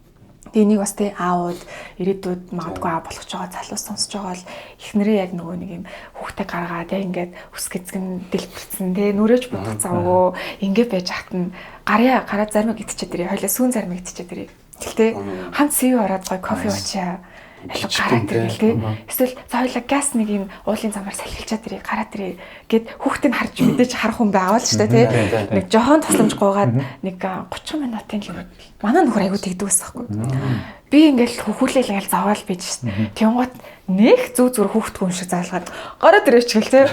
Яах чанг юм гот салхилээ. Юу салхилах вэ охиноо ингэ чинь. Үгүй ээ гараад ирээд би очиж чинь хуцаа өмсч. Тэнгуут нь тэгэл нэг дуртай байгаа шүү дээ та. Гэтэ бас дургүй байгаа шүү дээ яа юу гарах юм. Тэгэл гарангууд нэг хальт нэг сүүн зарим баримг идчихэл хойлох нэгс машин дотроо тоглож ирчихэл тэгэл ороход нэг гоё юм зэрэг шавцсан залхицсан. Тийм юм бол үнэхээр туслалт юм байл шүү. 1000 сарнаа өгөхтэй биш шүү те нөгөө залуучууд маань шууд ингээд тэрдлэрэн бодоо шүү дээ 1000 сарнаад биш яг гаргаж байгаа тэрний жижигхэн нюансын сэтгэл гэдэг юм л яг тэр постпармын үед амар нөлөөтэй. Одоо би нилээд жирэмсэн хүмүүсээс төрсөн хүмүүсээс сонсчихсон. Хүүхдээ хүлээд байж хахад нөхөр зүгээр ус авчираад өг. Бүр ингээд баг өөлмөр санагддаг. Тэгээ би бол ингээд ойлгохгүй байгаа байхгүй. Тэгмээд яг тэрийг мэдэрч байгаа хүн амар мэдэрдэг юм шиг үлээ те. Намайг ингээ яг шүн хөхүүлээд босч яхад яг ингээд хөлөө жоохон дээшлүүлчихвэл яг гой хөхөлдөг байхгүй яг ингээд доор энэ гарчин ингээд ядардаг. Ядарна шүү тийм үү. Хөлөө дээшлүүлчихвэл ингээд ивээд өгч байгаа байхгүй. Тийм бол манай нөхөр нойрмогч гэсэн тэр нэг сандал ойртолоод өгдөг гэсэн. Тэгчээ буцаа унцдаг. Тэрэнд нь л би ёо гэж амар баярлдаг. Энэ жижигхэн юмнууд түрүүний асуултан дээр тэгэхээр postpartum depression баг байгаагүй байсныг инж бараг анзаарах боломжгүйгээр явцсан. Ер нь харьцангуй хөнгөн тулсан гэж бол боддог. Эргээд бас нөгөө нэг ээж маань л одоо ээж игээл ярьж байна. Ээж маань хэлжсэн. Миний охин хүүхэдтэй болснондоо бити нэг түүхтэр гэсэн байхгүй юу? Тийм. Ингээд яг хэцүү байна. Гэтэ жаахнаас амархан гэж бодчих гээд тэгээд нөхөр битэрт хоёуланд нь хэлжсэн бас нөлөөлсөн болоо.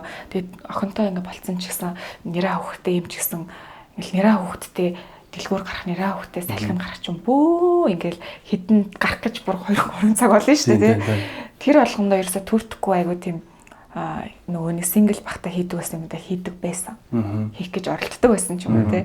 Одоо юу нэг агаарт гарах гад явдаг хүүхдтэй гэд болтгоо ч юм уу тий. Ингээл түүртэл битэр чи түүртэл явдаг. Тэгээд тэр маань бас ингээд хүрхэн бас аль болох нөгөө өмнөх амьдралтайгаа жоохон бас холбоотой байгаад төстөө өвтөр юмнууд хийгээд тахаар хөнгөн даван тулд юм уу гэд. Би чинь нэг төрснийхон дараа нэг хитэн найз майзтайгаа муудалцчихсан. Тэгээд одоо эргээд тэрийг нөгөө анализ хийхээр яг тэр үеийн гормон нэсэн байгаа байхгүй юу. Нэх тэм сүртэй биш юм дээр би уралдсан байсан ч юм уу те. Тэгээд одоо яг бод юм бас туулж л байсан юм байна. Гэхдээ бас тийм хүнд бол биш. Энэ бас яг юм байлаа. Би нэлээд хүмүүсээс сонсч байна. Төрснийхаа дараа ингээ постпармд орсон хүмүүс бол зөндөө байсан. Гэхдээ тэр дотор юм амар эрсдэл авсан биш.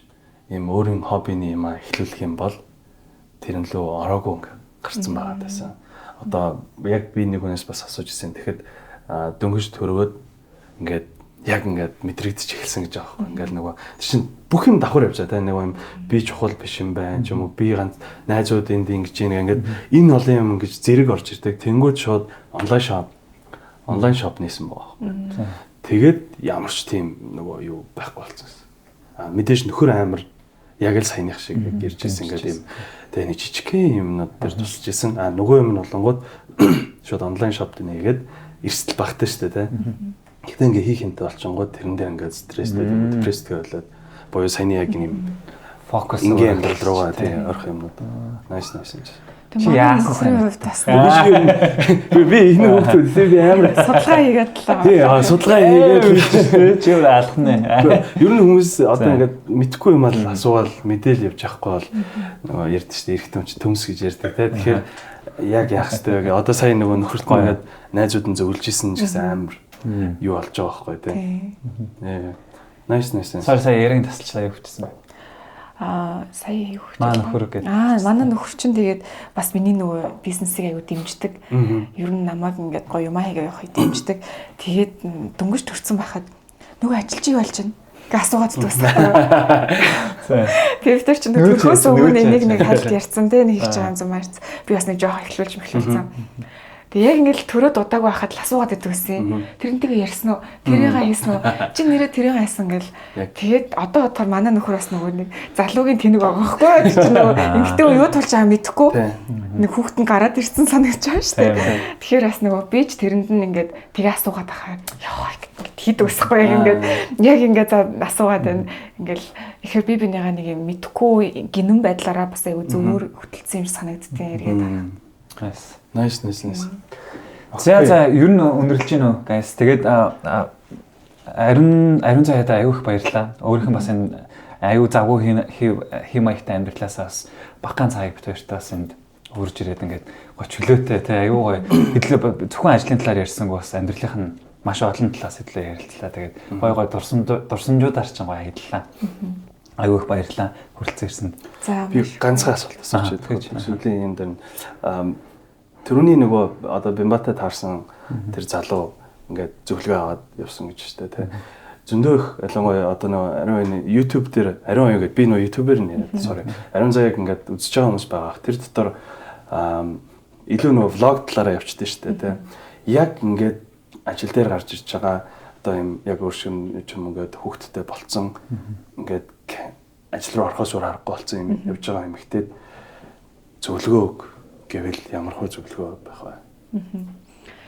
За mom guilt гэж нэг том юм байгаа.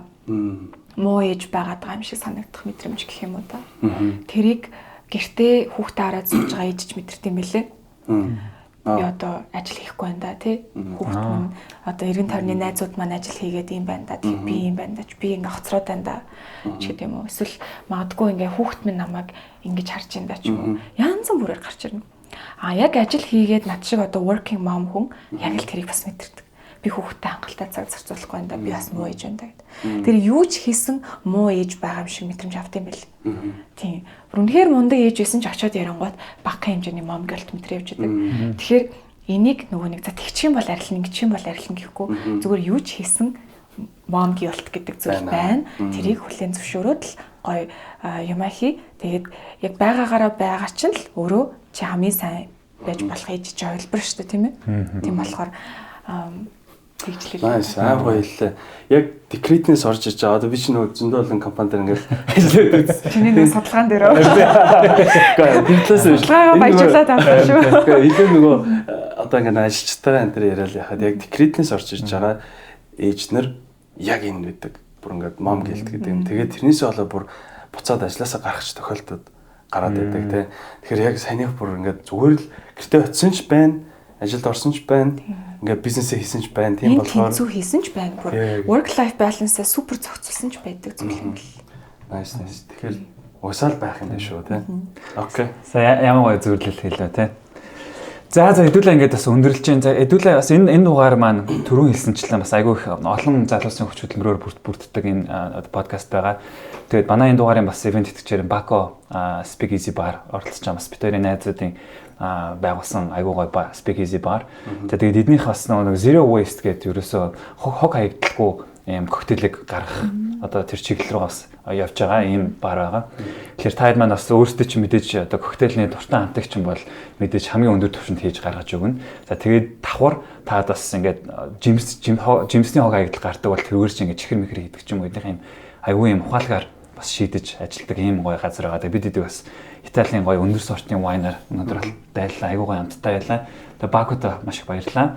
За тэгээд манай энэ удаагийн дугаараас ингээд өндөрлж байна. Мэдээж түрүүний хэлдэгчлэн thumbs up тэгээд хэдүүлээ лайка дарна. Коммент өгөлтийн таад маань бас гоё идэвхтэй дэмжиж ажиллаарай гэж үзэгч сонсогчдоос хүсэж байна. Тэгээд ариун зайдаа маш их баярлалаа. Цаашдаа ажилд нь амжилт хүсье. Баярлалаа. Баярлалаа ч гэсэн амжилт хүсье. Улам илүү гоё хүмүүсийг оруулаад бас хүмүүст гоё мэдлэг түгээгээрэй. Баярлалаа. Окей. Subscribe. Хамтаа.